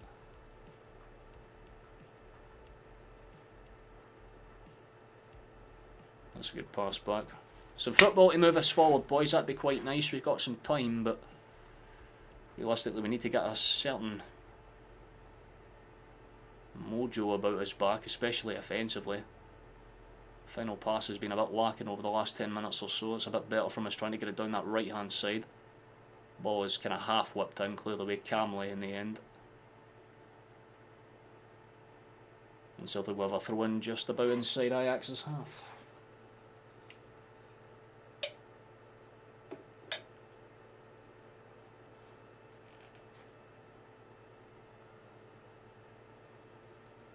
Yeah, basically it's like flipping a coin. Ooh. Sometimes it's kind of, you know, it's heads and he plays great, sometimes it's tails and he plays shite, but either way you need to flip the coin, and that's not what you should really be doing. If you're a striker, you should just be consistent. That's about it. That's a bit better. There we go, good breakout for the back chance. Potentially if we move it faster, but once again, the final pass just isn't convincing enough, lads. You need to be a bit better. Played in centrally, we've got some potential to move it, but we just go back. Not exactly smart, lads, but then again, it retains the ball. That's better for McGregor, gets any space, and then for some reason, that was the pass Rio decided to try. I think we need to get McCowan on the pitch. The midfield looks a bit leggy. I think that goal's taking the wind out their sails a tad. Carter Vickers just cuts it back and takes it from Scales. He's cut out. McGregor rolls it out. Ralston. Carter to McGregor. Ajax again just holding the line just inside the Celtic half. You have about 4 or 5 of them there, so they know if they win the ball back they can break in pretty much a matter of seconds, but Celtic are just playing around them instead. It's all well and good doing this if you're 2-1 up, but you're 2-1 behind, boys, so you kind of need to move it forward. Schmeichel rolls out. Awamura has to take a touch. Right idea, but again, you're trying to play a very clever game against a team that likes to press, and it's a shot from Ajax for range, and it's sent flying over. Damn. Seen some very positive play in the Newcastle game. The team played well in general. Yeah, I mean, that's kind of why I had a bit more faith that we'd play quite convincingly better in this game, but for whatever reason, second half has been a lot more stale. Like, a lot more stale. That is a poor giveaway, you fucking idiot. Right as I say that too, and there's another mistake. Case in fucking point, man. Get Scales off the pitch. Cunt just handed Berghuis that one. It's 3-1 Ajax and this game is over. Defensively, they've switched off fully, man. It's done. No offence around him, but the second Carter Vickers came on. It's like the fucking cohesion and gelling of the defence just fell apart. No communication whatsoever, and I think there was 3 individual mistakes that led to that goal. Scales' reaction when he... it's just pathetic, mate. That is bad, lad. That is really bad. Like, when Celtic defend well, we defend beautifully, but then there's just moments like that. Shit pass for Carter Vickers, awful touch for Nygren. Scales doesn't deal with the touch at all, man. It's horrible. Fucking spills it straight to Berghuis. Like, you get any other form of touch on that, you're fine. But he makes sure that it gets to Berghuis, basically. And it's an easy tap in, not as much as... I mean, Schmeichel dives the right way, that's about all you can say for it. But it's an easy finish in the end. Fucking pathetic, man. That's why you don't play out for the back, you fucking pricks! You can't play out for the back! Why do you think you're a fucking possession-based team? Silly sausage syndrome for a few of them there. Get your fingers out your holes now, boys. That is piss poor. Run it. Get some football played, please. We got any space? Shot. We hit the fucking side netting immediately. Summarises our game. Young just puts his head down and walks back towards.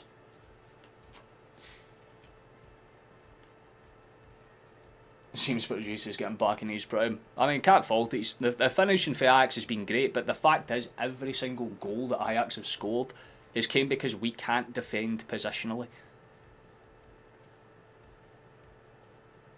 Like, I'm so confused by, like, at least 2 of their goals for sure. Maybe the first one you can be like, yeah, fair enough. But this just shows that we do need a bit more depth at the back still. That's a good cross in, headed away this time. Celtic do well to kind of hold it up. That's a little bit better, but it still just takes the bounce that's kindly back in, and it's a foul for somebody, I think, for us. Someone must have got clipped. Louis fell with a bucket of that. Sorry you have to witness that shit, lad. Imagine paying money to fly out to Italy and witness that. Ooh. No chance in the Champions League with that defence. Yeah, I mean, I don't think any of us are expecting us today anything much more than last season.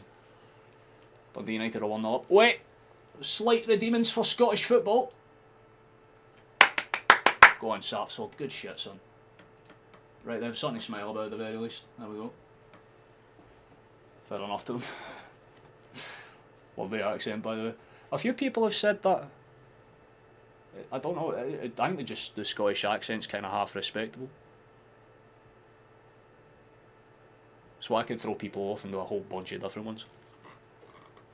For the next minute I'll speak in pure authentic Irish. Just to throw you off.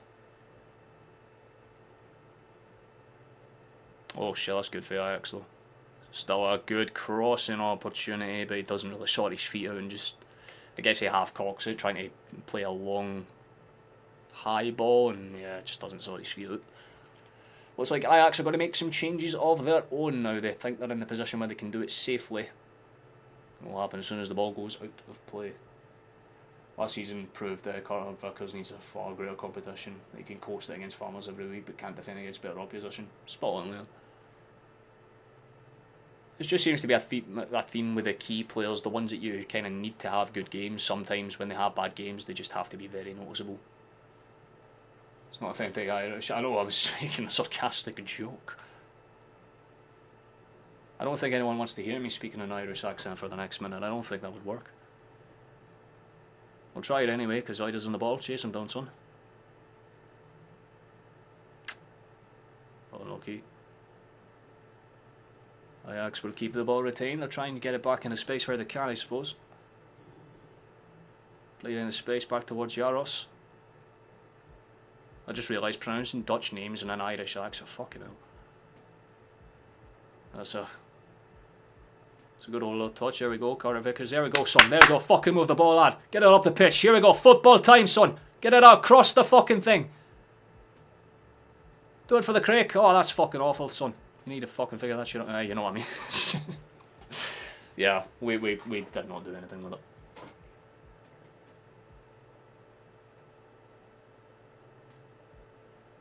Love a last with a Scottish accent. I feel like it depends on the Scottish accent. Like the Glaswegian accent, it depends if it's soft spoken. I'll tell you now though, for me personally, it's got to either be like Australian or Irish. There's just something so fucking brilliant about like a female Aussie accent. You're just like, hell yeah, that's cool.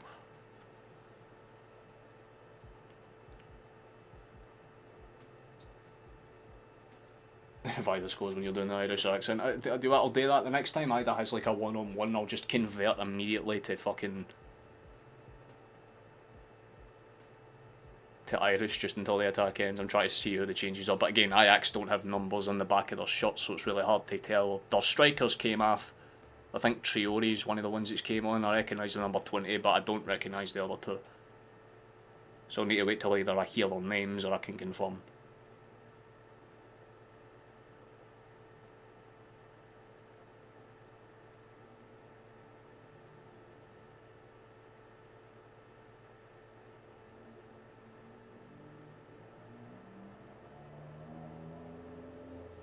It was a fallback change, the other one. Oh, that fits Jim. Someone mentioned that guy earlier on. He's on the pitch. Fits Jim. What a fucking name. And Mokio was the other change. They were just telling me that number 15's a Rosa.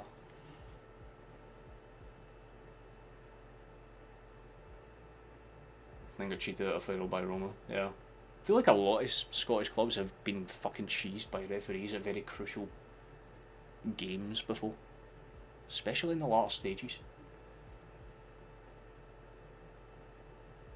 I know Dundee will hold on to that the same way that fucking...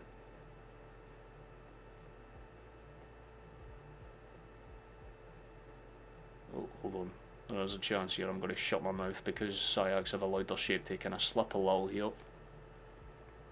passing is not that dangerous, man. It's the right idea, but again, it's just the execution's not there. It's very not like the Ajax performance at all. Oh, I think I was off actually. Did he come off at some point? Did he come off like while I was looking away? Did we make that change? I don't think we did. Or is he just that deep in? I swear we brought... I think we brought Kenny on, I'm not too sure.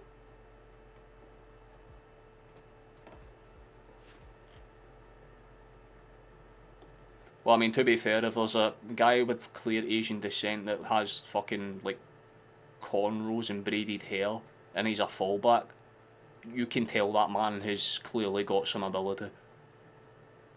Kind of see what happens when it goes towards those fullback spots. Kind of curious. It's very rare that you kind of pinpoint someone like a left back or a midfielder to be like the key type of player, but I always appreciate it.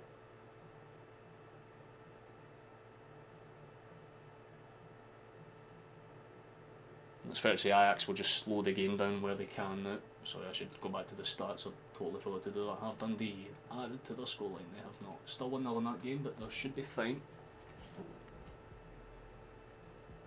He was so offended by your Irish. My Irish isn't that bad. Oh wait, fuck off. He's not on side shoot. I was going to say, man.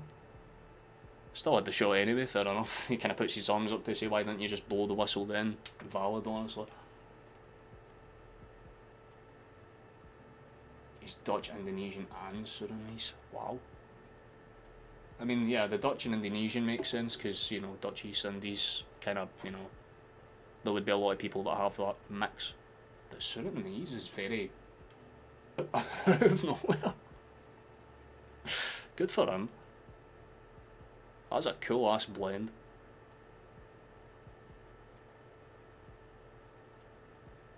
Well, I haven't seen too much of him, but he's very calm with the ball at his feet. That's one thing I can say. It doesn't seem to be too technical. Doesn't have to be though. Like I said, you're 3-1 up and it's more or less just about retaining the ball when you have it. As Reese.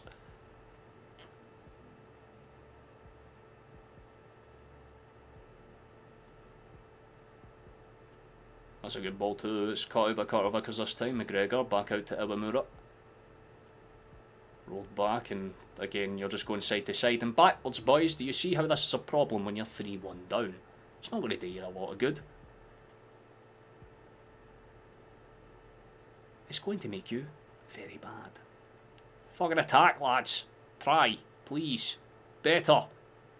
I respect the hustle. You should have done a wee bit better. But fair enough for trying, lad. That's respectable. Speak of the devil, there he is, Fitzjim. That's a good pass out towards the right hand side. 1-2 passes. Rosa plays it back in towards that space. Calm football from them all. Very calm football from them all. Brilliant pass out towards that far side. Got the overlay if he needs him. Doesn't use him. Instead tries to get into space. And again, we just leave people there. He's offside. Ajax hammering in the back of the net anyway, just for vibes. But it was clearly off on that first initial run through. I think Aberdeen were the last club to beat Real Madrid in the European final as well.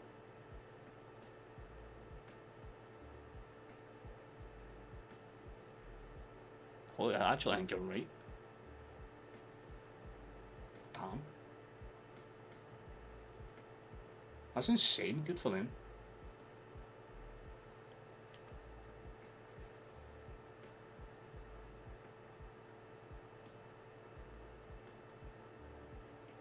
Oh, that's very kind of you, Snip. Thank you very much. If you can, if you want to subscribe, that's one thing that you can do. If you have public sub settings on, you get a little notification that plays, but if not, the best thing you can do is simply just like the stream. It keeps us in the algorithm, recommends us to more people the next time that we go live. Thank you to anyone that has done so already. It's played out towards that far hand. Wamura's decked it, that's bad. It's pinball, eventually cleared away, but not convincingly, and Ajax might just have a crack for range. I would if I was him. It does. Oh, that is a shot and a half! Fuck me! If I could call it out for there, how the fuck did not you see that he was going to shoot? It's a stunning goal. You can't take anything away from it, man. That's a genuinely... That is a fucking terrific shot. I think it was Bowman. It was Bowman. What a fucking hit that is. Got it as sweet as a nut, but again, man, that is just basic defensive positioning. They do not mark him, do not close him down. And he figures that he's a big man. He's right, fuck it, I'll just put my legs through this. Hit it as hard as I can, and I'll tell you what, man, he caught it pure. Sometimes you just know that's someone driving away to fucking ram themselves off a bridge. I think they're done with the game. That is a shot and a fucking half. You cannot take anything away from that. Jesus. Definitely GG's. 100% GG's. God damn.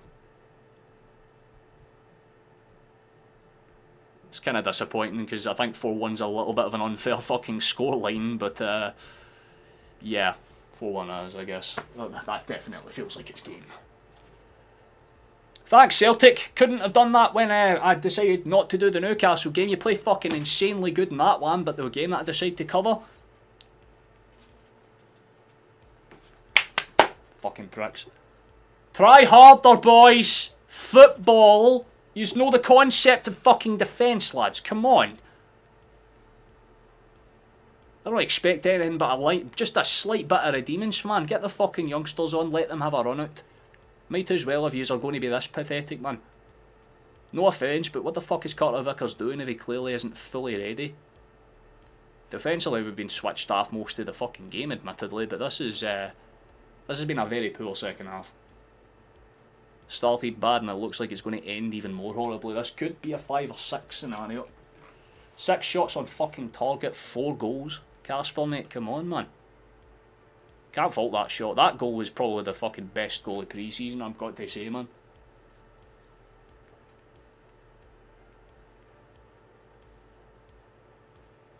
Cannot fault it.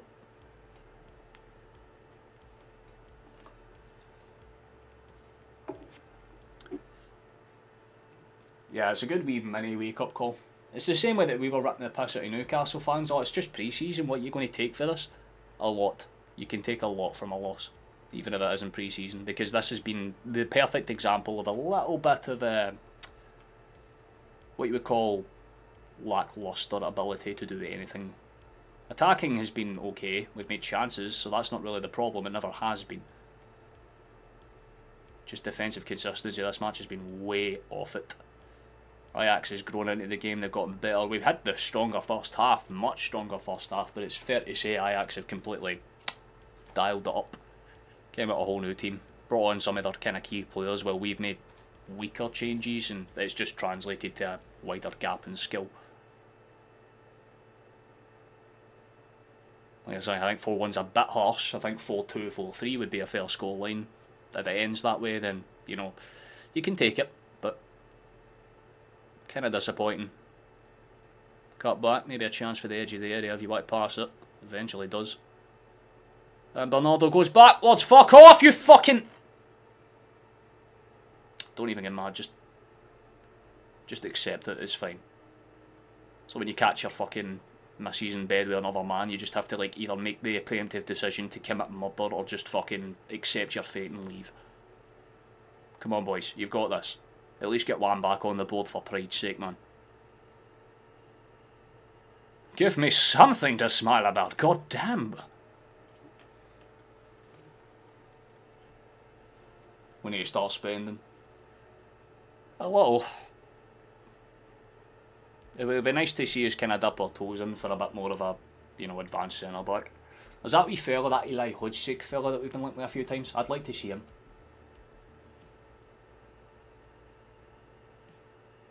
Come on to Christ, lads. Figure it out. You've got time. Not a lot of it. Just kind of imagine what a fucking, you know, nursing care, what Walker probably says to the elders in there. Oh, you got plenty of time. Tons of it. Bro's already mentally fucking checked out, man. Speaking to God in his dreams. Run it. Hold on a second! Fuck! Wait, hold on. Right now, I repeat, fuck. God damn it, lads. There was a chance, and then it was completely dismatched by us again. Just not being able to pass.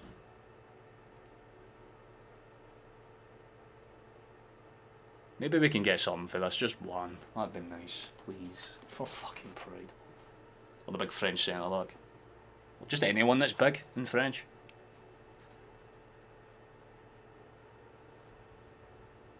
Just field a team full of like 6'6" black dudes and see what happens, man. Just do what the Lakers do.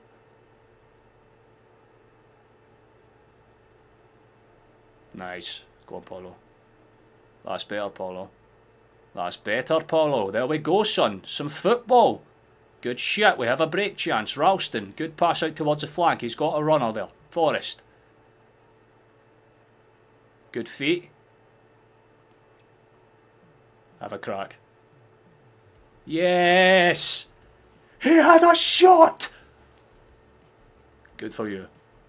It wasn't particularly threatening and the keeper saved it, so, I mean, there is that, I suppose. Very simple in the end for Euros to kind of gather. Only Milan just signed some Ecuadorian fella that just popped up in the corner, so if you're interested, that's happened. I'll say they play Champions League or Europa. We're playing in the playoffs in the Champions League right now. We're in the second qualifying round as a seed.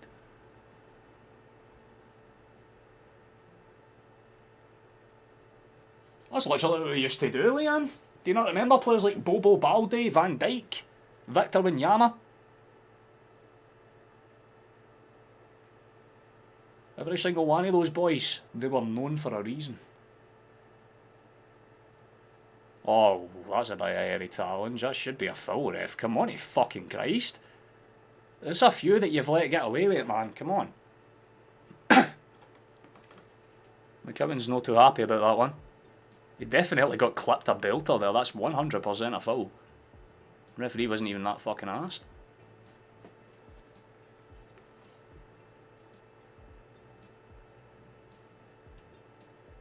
True. I think I'm kind of above with you. Look towards, like, see if you're looking at leagues, go to Germany. You know what I mean?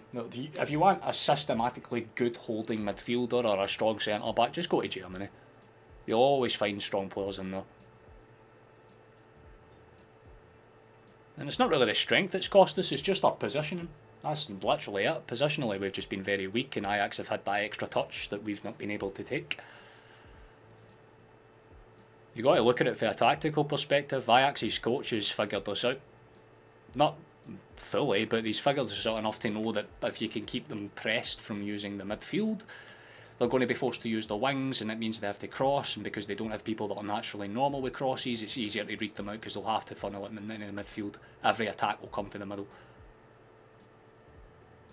There's a chance for us on the break here, and that's another example of that, man. Jesus.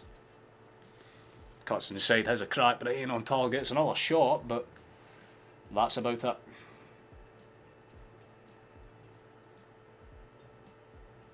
Exactly. Bobo's gonna get, yeah, everybody remembers them, man. Getting some figure like that back into the team would be very good. You know what I mean?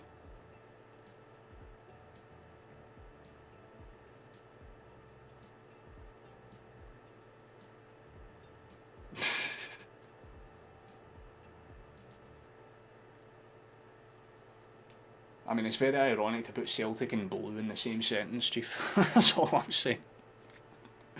There ain't nothing bonny about it, man.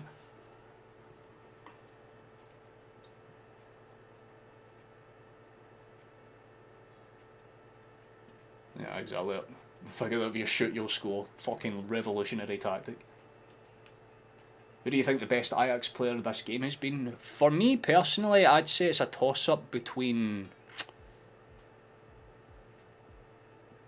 Oh, it's a tough one, actually, if you're asking me, honestly, because, I mean... I would give it to Steven Bergwijn, honestly, because he has been genuinely very calm, very good on the ball. 2 goals, can't take much away from it. But give a wee tip of the hat to Moro. Moro's had a very good game too. And Jaros. Jaros obviously only conceding 1 goal for 8 shots on target. It's always respectable, and he has been very commanding in his back line. You can really make a case for at least 1 player in each position for Ajax, but for Celtic you can only really say 1 or 2 players deserve any sort of credit. Yang for scoring the goal, Tierney for the pass. But besides that, no player that's been on the pitch the full 90 has been particularly convincing, you know what I mean. Got to tip your hat to Ajax though. It'll do them good for morality because, like I said, last season wasn't particularly ideal for them. So being able to have a good tee-up match like this, it'll give them a nice little calibre. And they do have a lot of good youngsters. Like, I think that's one thing that they can probably rely on and have the safety net and knowing that they can fall back on as should things get rough. They do have a good youth system and some really good players. Their centre-backs are very, very composed, considering the fact that they could have got rattled as soon as Celtic got that equaliser. They could have slipped off and fell away, but nah, stood their ground, kept themselves in it and kind of rode out the storm, got through to the end of the first half and came out in the second with a lot more invigorated play, which, yeah, is more kind of normal for what Ajax should be kind of doing right now. Like I said, I think 4-1 is unfair. I don't think it's a fair scoreline at all, but that's the difference between having a goalkeeper that can save and a goalkeeper that can't.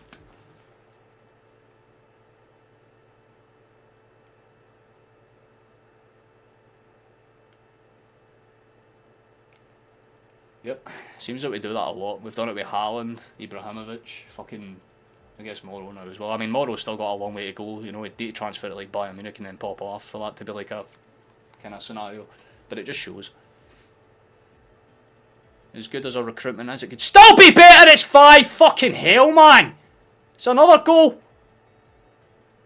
Case in point, once again, it's like they just don't understand the concept of stepping out to your man. Because what you make me want to do is step out in front of a bus instead. What the fuck is going on, lads?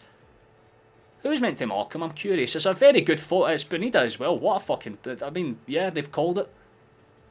Lucas called it. He scored. Box. Fair enough. But yeah, it's Scales that should have marked him. Oh, you ginger prick. Come on, man. Why is Tilly... I just seen... I didn't even realise Tillio was on the pitch. Why? Who was meant to step out? Oh, it was fucking in Jails. It was meant to step out, man. Jesus. Rocket League's 5-5-1. I'm going to presume you're a Rangers fan, and in which case you know that scoreline very well. Chris Gunn went to Norwich for 6.9 million. Didn't we offer 8?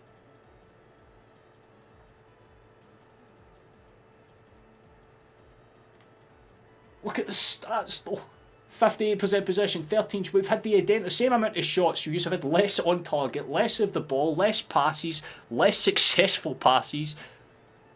Across the board, Celtic have statistically been the better goddamn fucking side. But Ajax have just taken their chances. They've scored like 2 absolute wonder goals and had 3 pretty much handed to them for really bad mistakes defensively. Specifically that fucking third goal. That third goal will haunt me for days.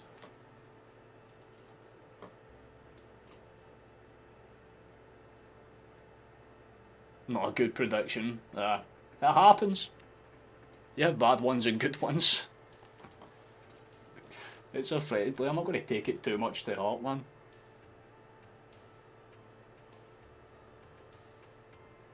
Still got plenty of fucking time. Come back us on, we have faith. Yeah, it's fair to say, like Celtic, it's been a mix of Celtic not taking their chances and Ajax taking theirs. Just really bad defence, man. The kind of sad thing about this is that Celtic haven't got out of third gear, but it's hard to say that Ajax have really had to come out of fourth either. Both teams haven't really had to play at their best. This is a very mid-range performance for both sides. But the fact is, it's kind of like a higher mid-range for Ajax, you know what I mean? Like, it's, you know, it's a Ferrari, but it's still a Ferrari, you know what I mean? But for us, it's more like a Renault Clio right now. Like, cool, it's a car. But that's about it, you know. There was something, there was an attempt. That's about it, I suppose.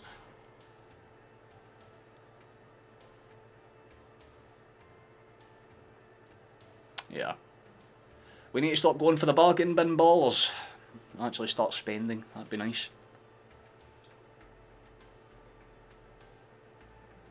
All I'm saying is that Kasper Schmeichel will probably need to have one of those showers where he just stands and stares into the corner for 30 minutes without thinking. You know what I mean? Like one of those like life reinvigorating showers where he's like, right, I can't ever play like this again. Pre-season or not, it's a bad loss to take. 5-1 is fucking woefully bad. But then again, we just hammered fucking Newcastle 4-0, so it balances it out, man. It's Celtic in a nutshell. Do one good thing, follow up by something equally just as stupid.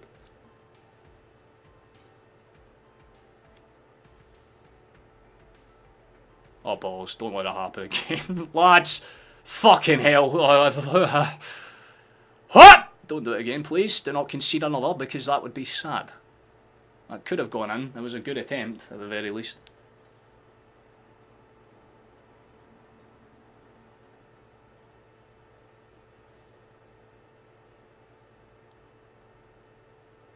Why are you showing me Stephen Welsh like he would have saved the game? Would have been a totally different match if we just played Welsh.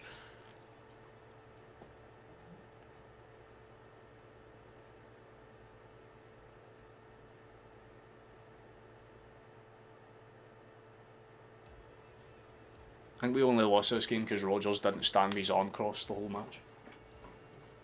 He didn't do his power pose. Well, that's a good ball. Equally good header to play it back to the goalkeeper, though. That's good defence. It's not one of the strongest youth systems in Europe, though. Yeah. That's all we can really say to that, you know. It's not as if we don't have youth players on as well. Again, it's just one of those performances where you just have to take it on the chin and smile, you know what I mean? I like Ajax, I have no bad blood towards them. They've played well and they deserve the win. It's just frustrating knowing that we had a very good opportunity. We hit the bar twice in the first half as well. Like, this game could have been very different if we just took our fucking chances. Ajax basically showed us exactly how to do that. So we can take advantage 100%. So we can definitely take lessons from this game, and that lesson is never, ever, ever play Scales and Carter Vickers on the pitch at the same time, because as soon as we do, we play bad. I think the boys will be too happy, but that's how it goes sometimes. You just have to tip your hat and say fair enough. It's best of luck to them for the rest of the season. If they play like that against us, then they should be good enough to easily be top 2 in the Eredivisie. Keeper does well to come out and claim that one for Ajax. It's still awkward, spilled around, cleared away, chase down's on, should be gathered, popped up, and throw in for us maybe. One of the Ajax players has stayed down because he kind of got caught in the crossfire. Paulo doesn't look too happy, but I think they should stop it just to be safe.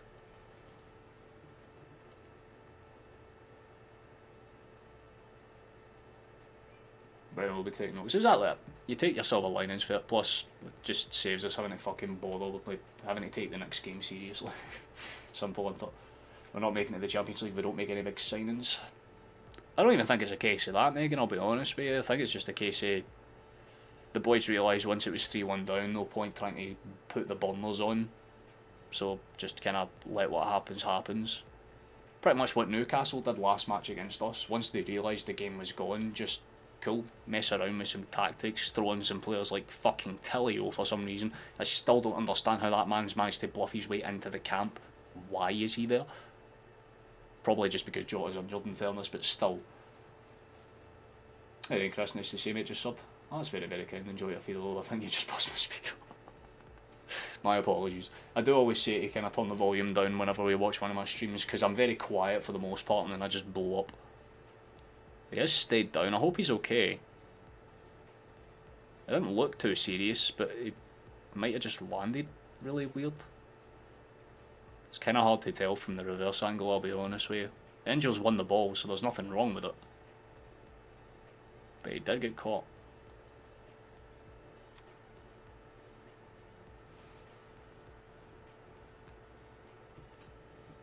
Oh, hindsight's a wonderful thing, man. I should have covered the Newcastle game. Would have been a lot better for my soul, but I guess we've been hit with this shit, so fair enough, I suppose. Can't fault it. Just waiting on the referee's whistle now, thank God.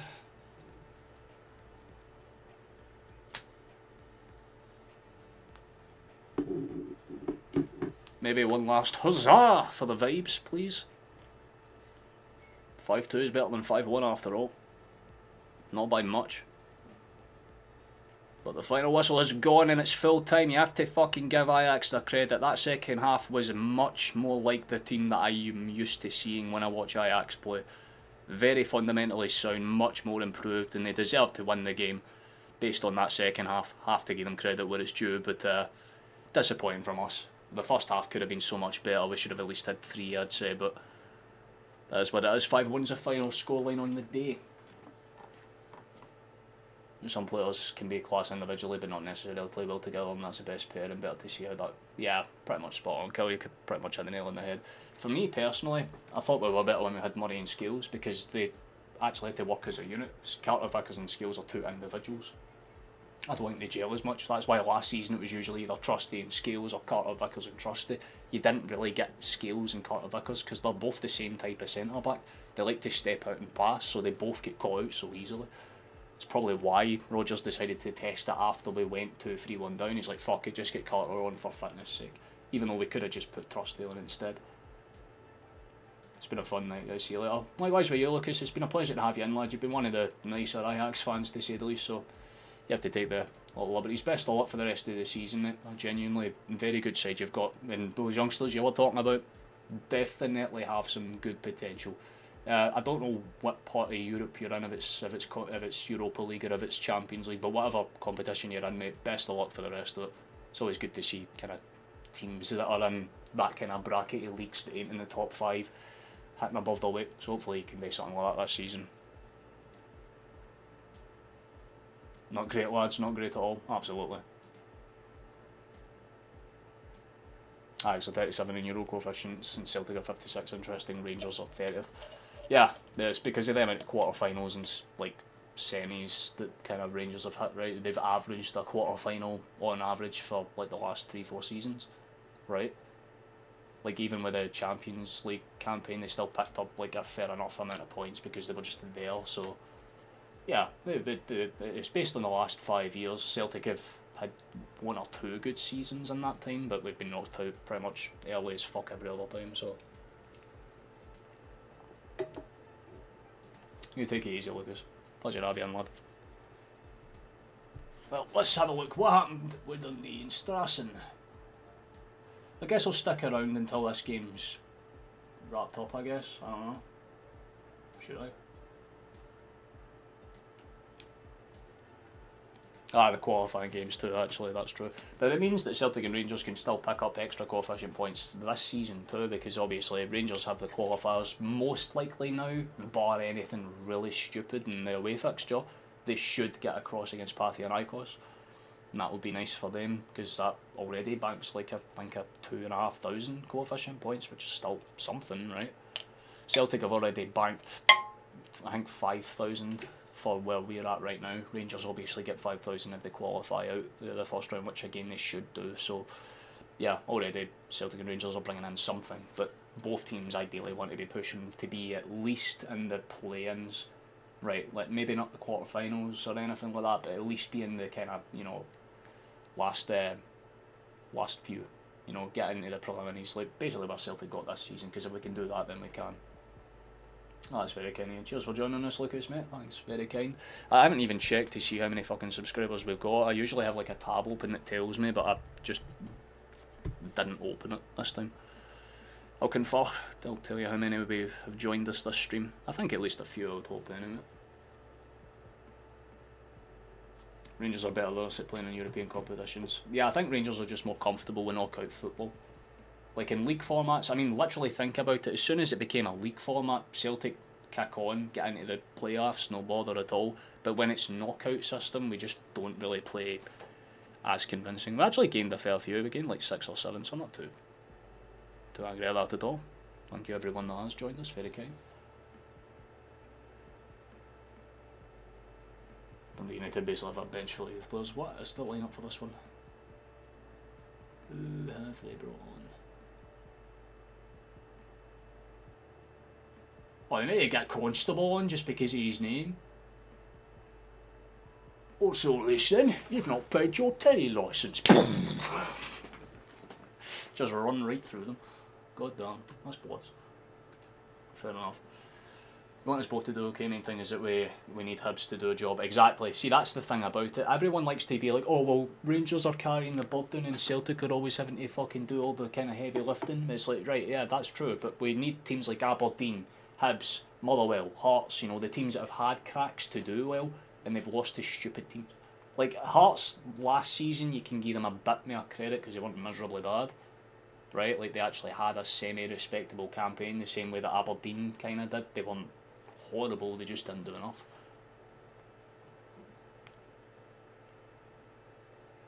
Taking names and numbers. Aye, and kneecaps. That's the way I'd look at it, man. Anyone with a name like that has to be... It's just that you always realise that some of the names are just incredibly cool. So my name's minted in its own right, but imagine, like, Iovu. Imagine being named that.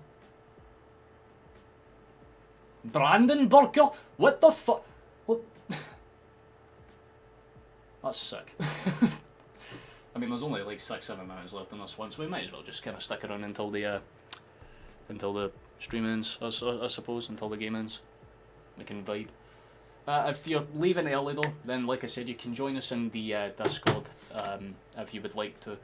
Usually I try and stop in on the Hangout VC for about an hour or so afterwards, after I get something to eat and things, so if you're interested in doing so, if you just want to listen to a bunch of people ramble, or if you just want to vibe, then you're more than welcome to join us and do so. Yeah, I'm kind of disappointed by that friendly as a whole. Definitely wouldn't say that was one of our best games, but hey, we balanced out the 4 goals that we scored against Newcastle. That's how I look like it, you know what I mean? We conceded 5 and scored 5 over the last 2 match days, so if anything, balanced out. It's karma, right? It's God just levelling the playing field. But we're going to lose at some point anyway. It might as well be in a game that doesn't carry as much weight. The one thing I'm curious about though is if now that that game's done, if it confirms who we're playing next. But I'm not honestly too sure. Maybe it'll get updated in time. But yeah, I mean the stats, yeah, like I'm saying, the stats were a lot more even than you'd think. Ajax 14 shots, 7 on target, 5 fucking goals. We had 8 on target, 1 goal. The keepers were the big telling difference today, because that keeper had 2 saves onto the ball and made 2 or 3 actual class, world class saves. Schmeichel didn't really appear until like, I think he made 1 actual save and then the rest went in. So kind of disappointing. We were better in pretty much every major aspect. Just didn't get the result that we were due. That's like the definition of, you know, having the sliders on, you know what I mean? That's EA cheese right there. But can't be too disheartened about it. Like I said, Ajax they're a good side, you know what I mean? It's a bit different if you get fucking hammered off Estrella by that score, but you know, it's Ajax. You can take that one, just take on the chin. I don't know why we didn't send Kenny or Osman on loan to Dundee United or for the quarterfinals. I mean, Osman's one that I genuinely thought we would have sent back out on loan like instantly, especially given the fact that we were signing Kamara. Because I was like, right, cool, so we have 4 strikers now. We went from having like 1 out-and-out striker to 4. So maybe getting one of them out on loan for development wouldn't be a bad idea, and Osman makes sense, because you could pop him off at a team like Aberdeen or Motherwell. In fact, Motherwell would be a perfect fit for him, if you think about it, with him and like that man Wahise. He'd be a very decent actual ankle player in that team.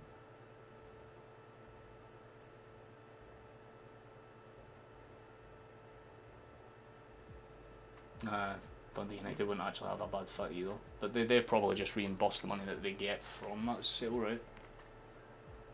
If things stay as they are, it's a great result for Scottish football teams. I mean, the games, you know, that matter for a coefficient anyway, yeah. I mean, the 5-1 is not exactly, you know, invigorating for the soul, but can't really fault it too much. I mean, it seems like they're going to hold out 1-0. They have like a kind of keynotes thing that's on the side here, so anytime there's a chance, it'll just be like shot for. Nothing's been happening over the last minute or 2.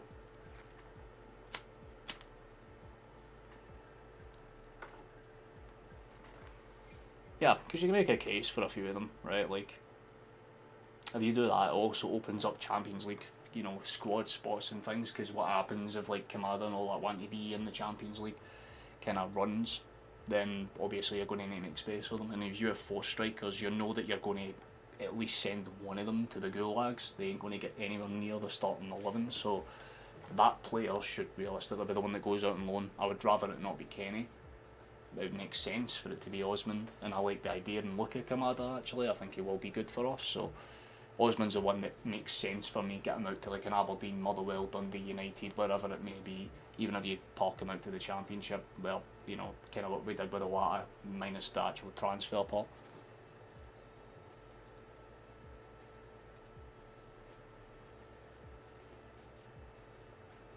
Can't read too much into friendlies anyway, they're just a trial. Aye, that's exactly what I meant. Like, it's the same way of like, after the Newcastle game, I was like, cool, that's nice, you know, I was cracking the jokes, right, we're going to win the Champions League, but under, you know, all of it, I'm like, look, it's just a good basic performance. It was Newcastle's first pre-season test. They weren't going to be up to full fitness, even if they did play their full strength team for the most part.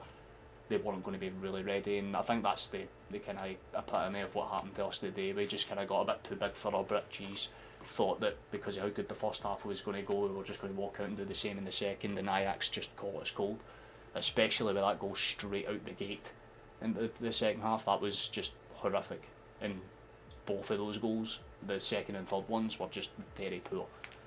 But then they followed it up by scoring 2 absolute wonder goals, so you're just kind of like, well, they deserve to win, I guess, but fucking hell.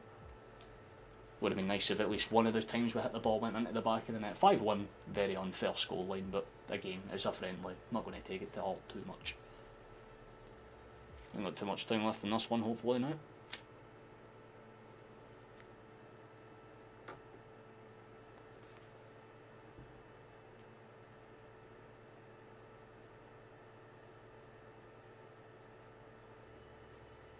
You think Celtic and Rangers should look at other Scottish clubs going through qualifiers every season and try and ship players on loan to help them get through them?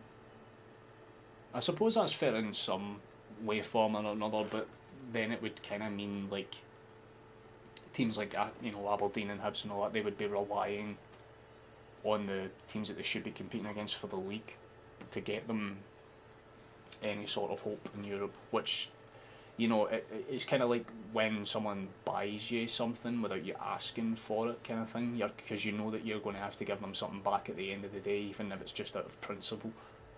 So that would obviously come through, like if they have a youngster that's good, then Celtic could be like, well, we've always given you loan players for fuck all, so you can give us a nice little cut deal, you know, like we do in Motherwell basically, because that's what we're trying to do with that Lennon Miller back in January. We're like, well, we've given you like so many players for our academy over the years, cut us a deal. And Motherwell were like, Lamau, fuck off. No, we keep him.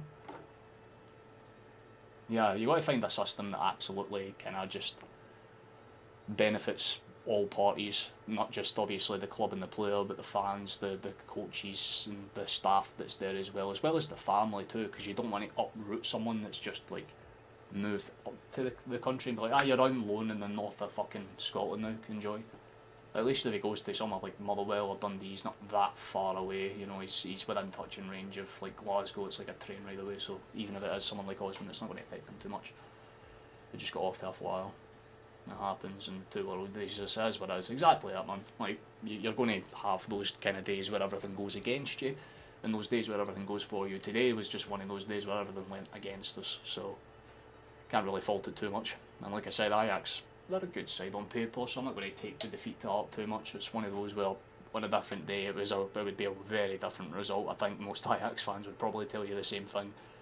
If we took our chances, maybe it ends 5-3, 5-4, could have probably been 5-5 if we were just a wee bit more effective, but yeah, unfortunately their keeper was cracked today. Whoever he is, what was his name again? Yaros? I need to keep an eye on him because he was genuinely fucking impressive today. He had some good stops.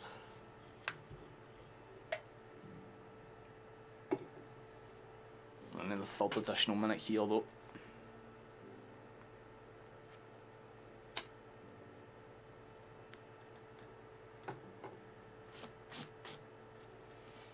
Well, yeah, it's the same kind of system, but it's not the same, Megan, but like my local team, for instance, Albion Rovers, we're like partnered with most of the other like Lanarkshire clubs, so obviously like your Hamiltons and your Motherwells and a couple of the other Rovers, like Wraith, we're linked with Wraith as well. We have like a thing going on with them where we're taking a couple of their youngsters. We had that unique fella last season who was really good for us.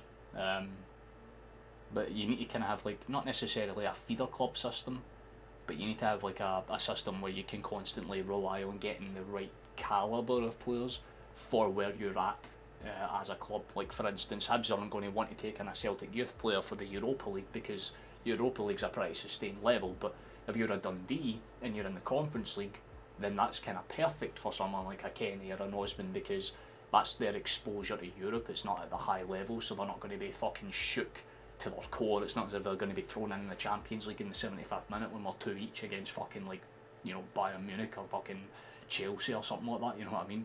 Because that's a different level. If you're in the Conference League and you're playing against teams for fucking Cyprus and the Faroe Islands, then development's a guarantee, basically. And if you've got a team like Dundee who has a chance at being in the Conference League, or a team like, you know, Hibs who could drop down for the Europa League into the Conference League, that would work for them, honestly. Be a decent system.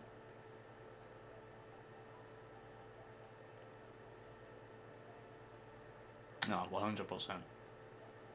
Scotland used to be a top player. Player back in the day for youth players. I think deals like that can only help boost the whole pyramid youth system in Scotland.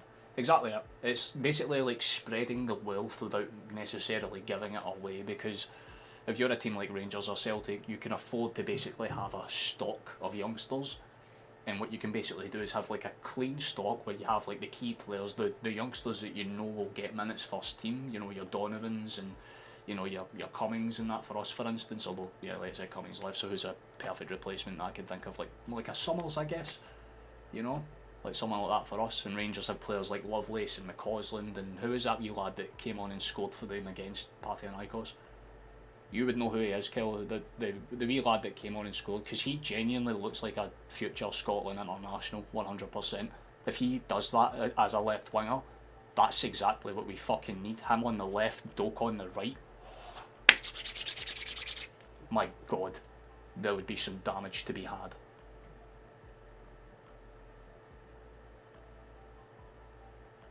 Even Shamrock Rovers, you can see what he's done with Kenny. Yeah, plus, I mean, Shamrock actually had a really good season with him there too, so it's like it's a bolster, because it also helps out those kind of smaller clubs too. Especially if you don't have to like pay, you know, vast amounts to take them on like, you know, cheap contracts off the frees and things.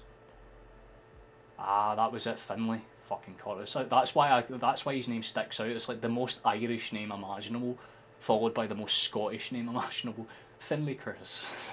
It's a fucking great name. But he does genuinely look a solid fucking player. And that's what maybe like the Celtic and Rangers need to realise, is keep those ones, because those are the ones that will blossom, because we've let so many of them go. For us, it's players like Hickey and Robertson. For Rangers, it's players like Patterson and Gilmore. Like, we have let so many good players go just because we don't think they fit into the systems, when you just need to give them the right developmental tools. So, for instance, for Rangers, getting someone like Finlay in on a Champions League night and getting him a goal for his confidence, that's going to do a lot, and it's going to give him exposure to a higher end level of the game. That's what we need to be able to do for all of our youngsters, rather than just the select few. If we can fix that and tweak and change it, then should be fine. It's full time though in that Dundee United Strasson game, so fair play to them. Whoa. Wheel test comes in August. Exactly that. We've still got... I'm not sure if we've got another game to go. I really don't know. I guess we'll get updated by Celtic if that game happens in a few days or not. I won't be covering it regardless, because I don't really care enough. But I will be back for the first game of the season. I should probably pull that up for reference for those that are curious. I'm going to keep that there for when we do the little outro in a minute or two. You really want it for us this year? I wouldn't worry too much. The thing is, Megan, is that it's more or less just about fixing the minor issues that we know are there. And the thing is, if we can see the issues, Rodgers and the board definitely can, and it's just about if they're willing to actually bite the bullet rather than shooting themselves in the foot again. If they can do that, then sure, maybe get the right investment, maybe bring in the right players, and things can switch and work out for us. But there's obviously that kind of system where if you buy expensive players, you're going to push the youth ones out because they're going to get less minutes. So it's that balancing act that the board are probably trying to do. subliminally as well. That's probably why we're trying to use Kenny a bit more and Dane a bit more in pre-season, because you're not really going to see them feature as much when it comes to the genuinely competitive fixtures. So it's one of those, right? It's kind of systematic, I suppose, in a way. We just need to kind of figure out the right things.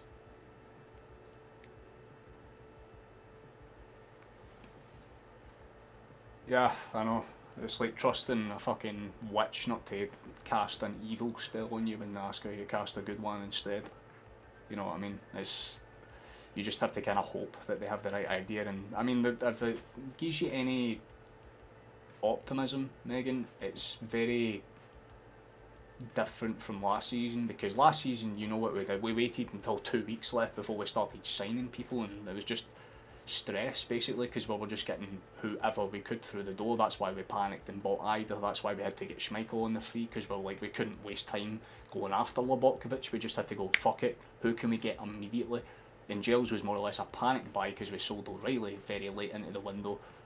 But this time around we've done it differently. Like, the one thing that we can say is that we had targets before we even hit summer. When we have sold key players off, we've sold them off early enough that it's not too damaging. Like, again, Kuhn leaving before August even hits means that we have a whole month and a half to scout out a decent enough replacement, which was kind of the problem last season. We just didn't have enough time to replace the tools that we lost, and it might be a bit different if we lose out on someone like a Rio. But again, we have that covered because we've been looking at players like Miller, and that obviously the midfielder from Lille as well.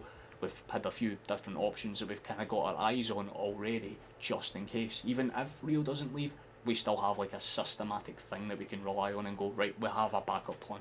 It's the slight difference for last season. Plus, we have more money to spend than last season too, so if we want to actually, put our foot down, technically we could. I don't see the board spending 20-25 million, but we could. It would be nice to see, but I'd imagine we would still probably sign like a good winger 100%, like a 6 to 10 million kind of winger, and then a couple of key kind of depth pieces, I suppose, for 1.5, 2.5, 3 million, whatever it may be. I don't see us going big and spending into the double million digits or anything, but as long as we get a few key pieces in the right areas, I think we should be okay.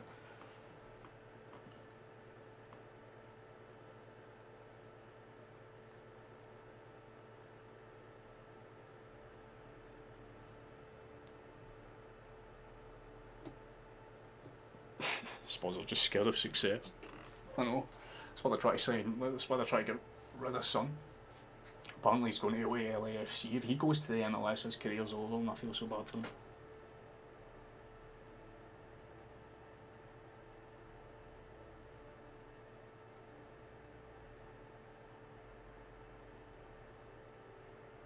Well, why not sign to secure that 50, 60? So yeah, like, I think you're kind of spot on in your own way. I don't think anyone's wrong. I feel like it's just like the middle ground, the answer's somewhere in between, I guess. Like, it's the best way I can put it.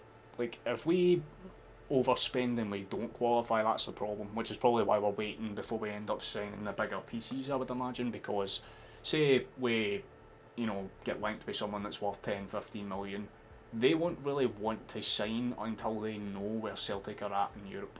So any key piece will have to wait until pretty much the latter end of August, because that's when obviously Celtic will know if they're in the Champions League. That will obviously be a very big bargaining chip when you're trying to get players from higher leagues to come down to Scotland's kind of league level, especially if you're signing from a top 5 system like we tend to do, like Bundesliga or French league, whatever it may be. Then obviously you have to kind of make sure that you can convince them by going, look, you've got guaranteed Champions League football, you're probably going to be in the top 1 or 2 domestically, so you're going to be guaranteed a title or a trophy, so why not come over? It's just about trying to tee up the most appealing contract you can, and the board right now will say, look, wait till we figure out where we're at in Europe, because if we're in the Europa League, what's the point in spending 20, 30, 40 million when that's what we would get for winning the whole fucking Champions League basically? It's like, we need to just wait and see for now.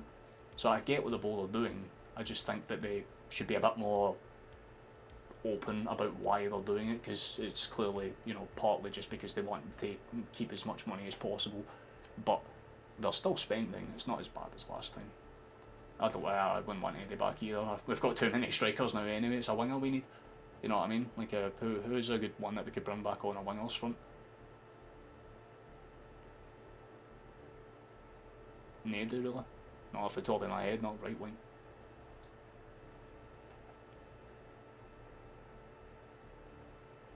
Yeah, he's so far above the MLS, could not agree more. Like, if it goes to like Saudi Arabia even, you'd be like, alright, fair enough I guess, but the MLS is a weird one, I have to say.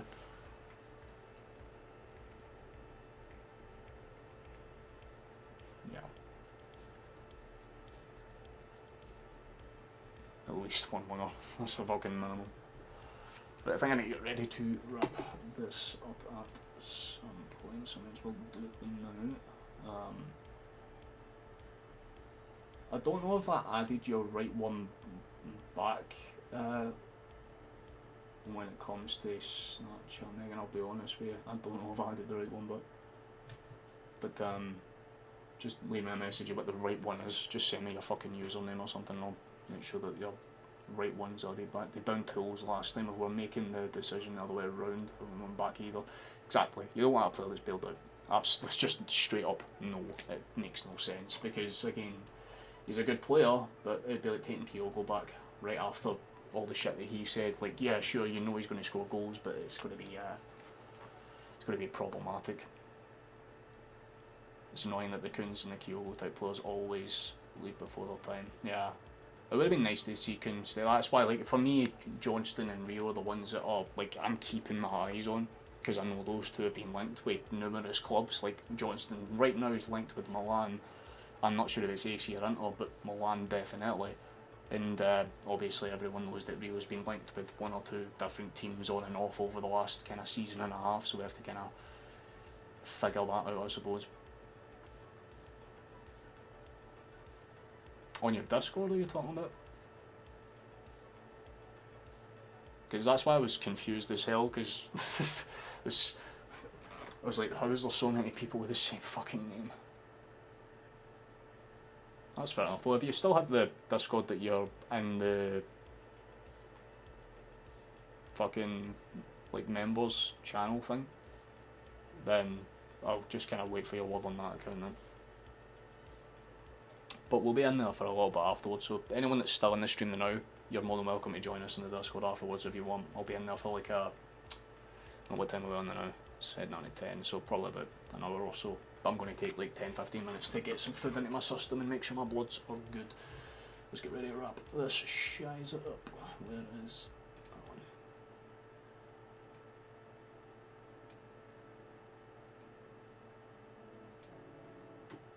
That's the chappy. There we go, for it. Right.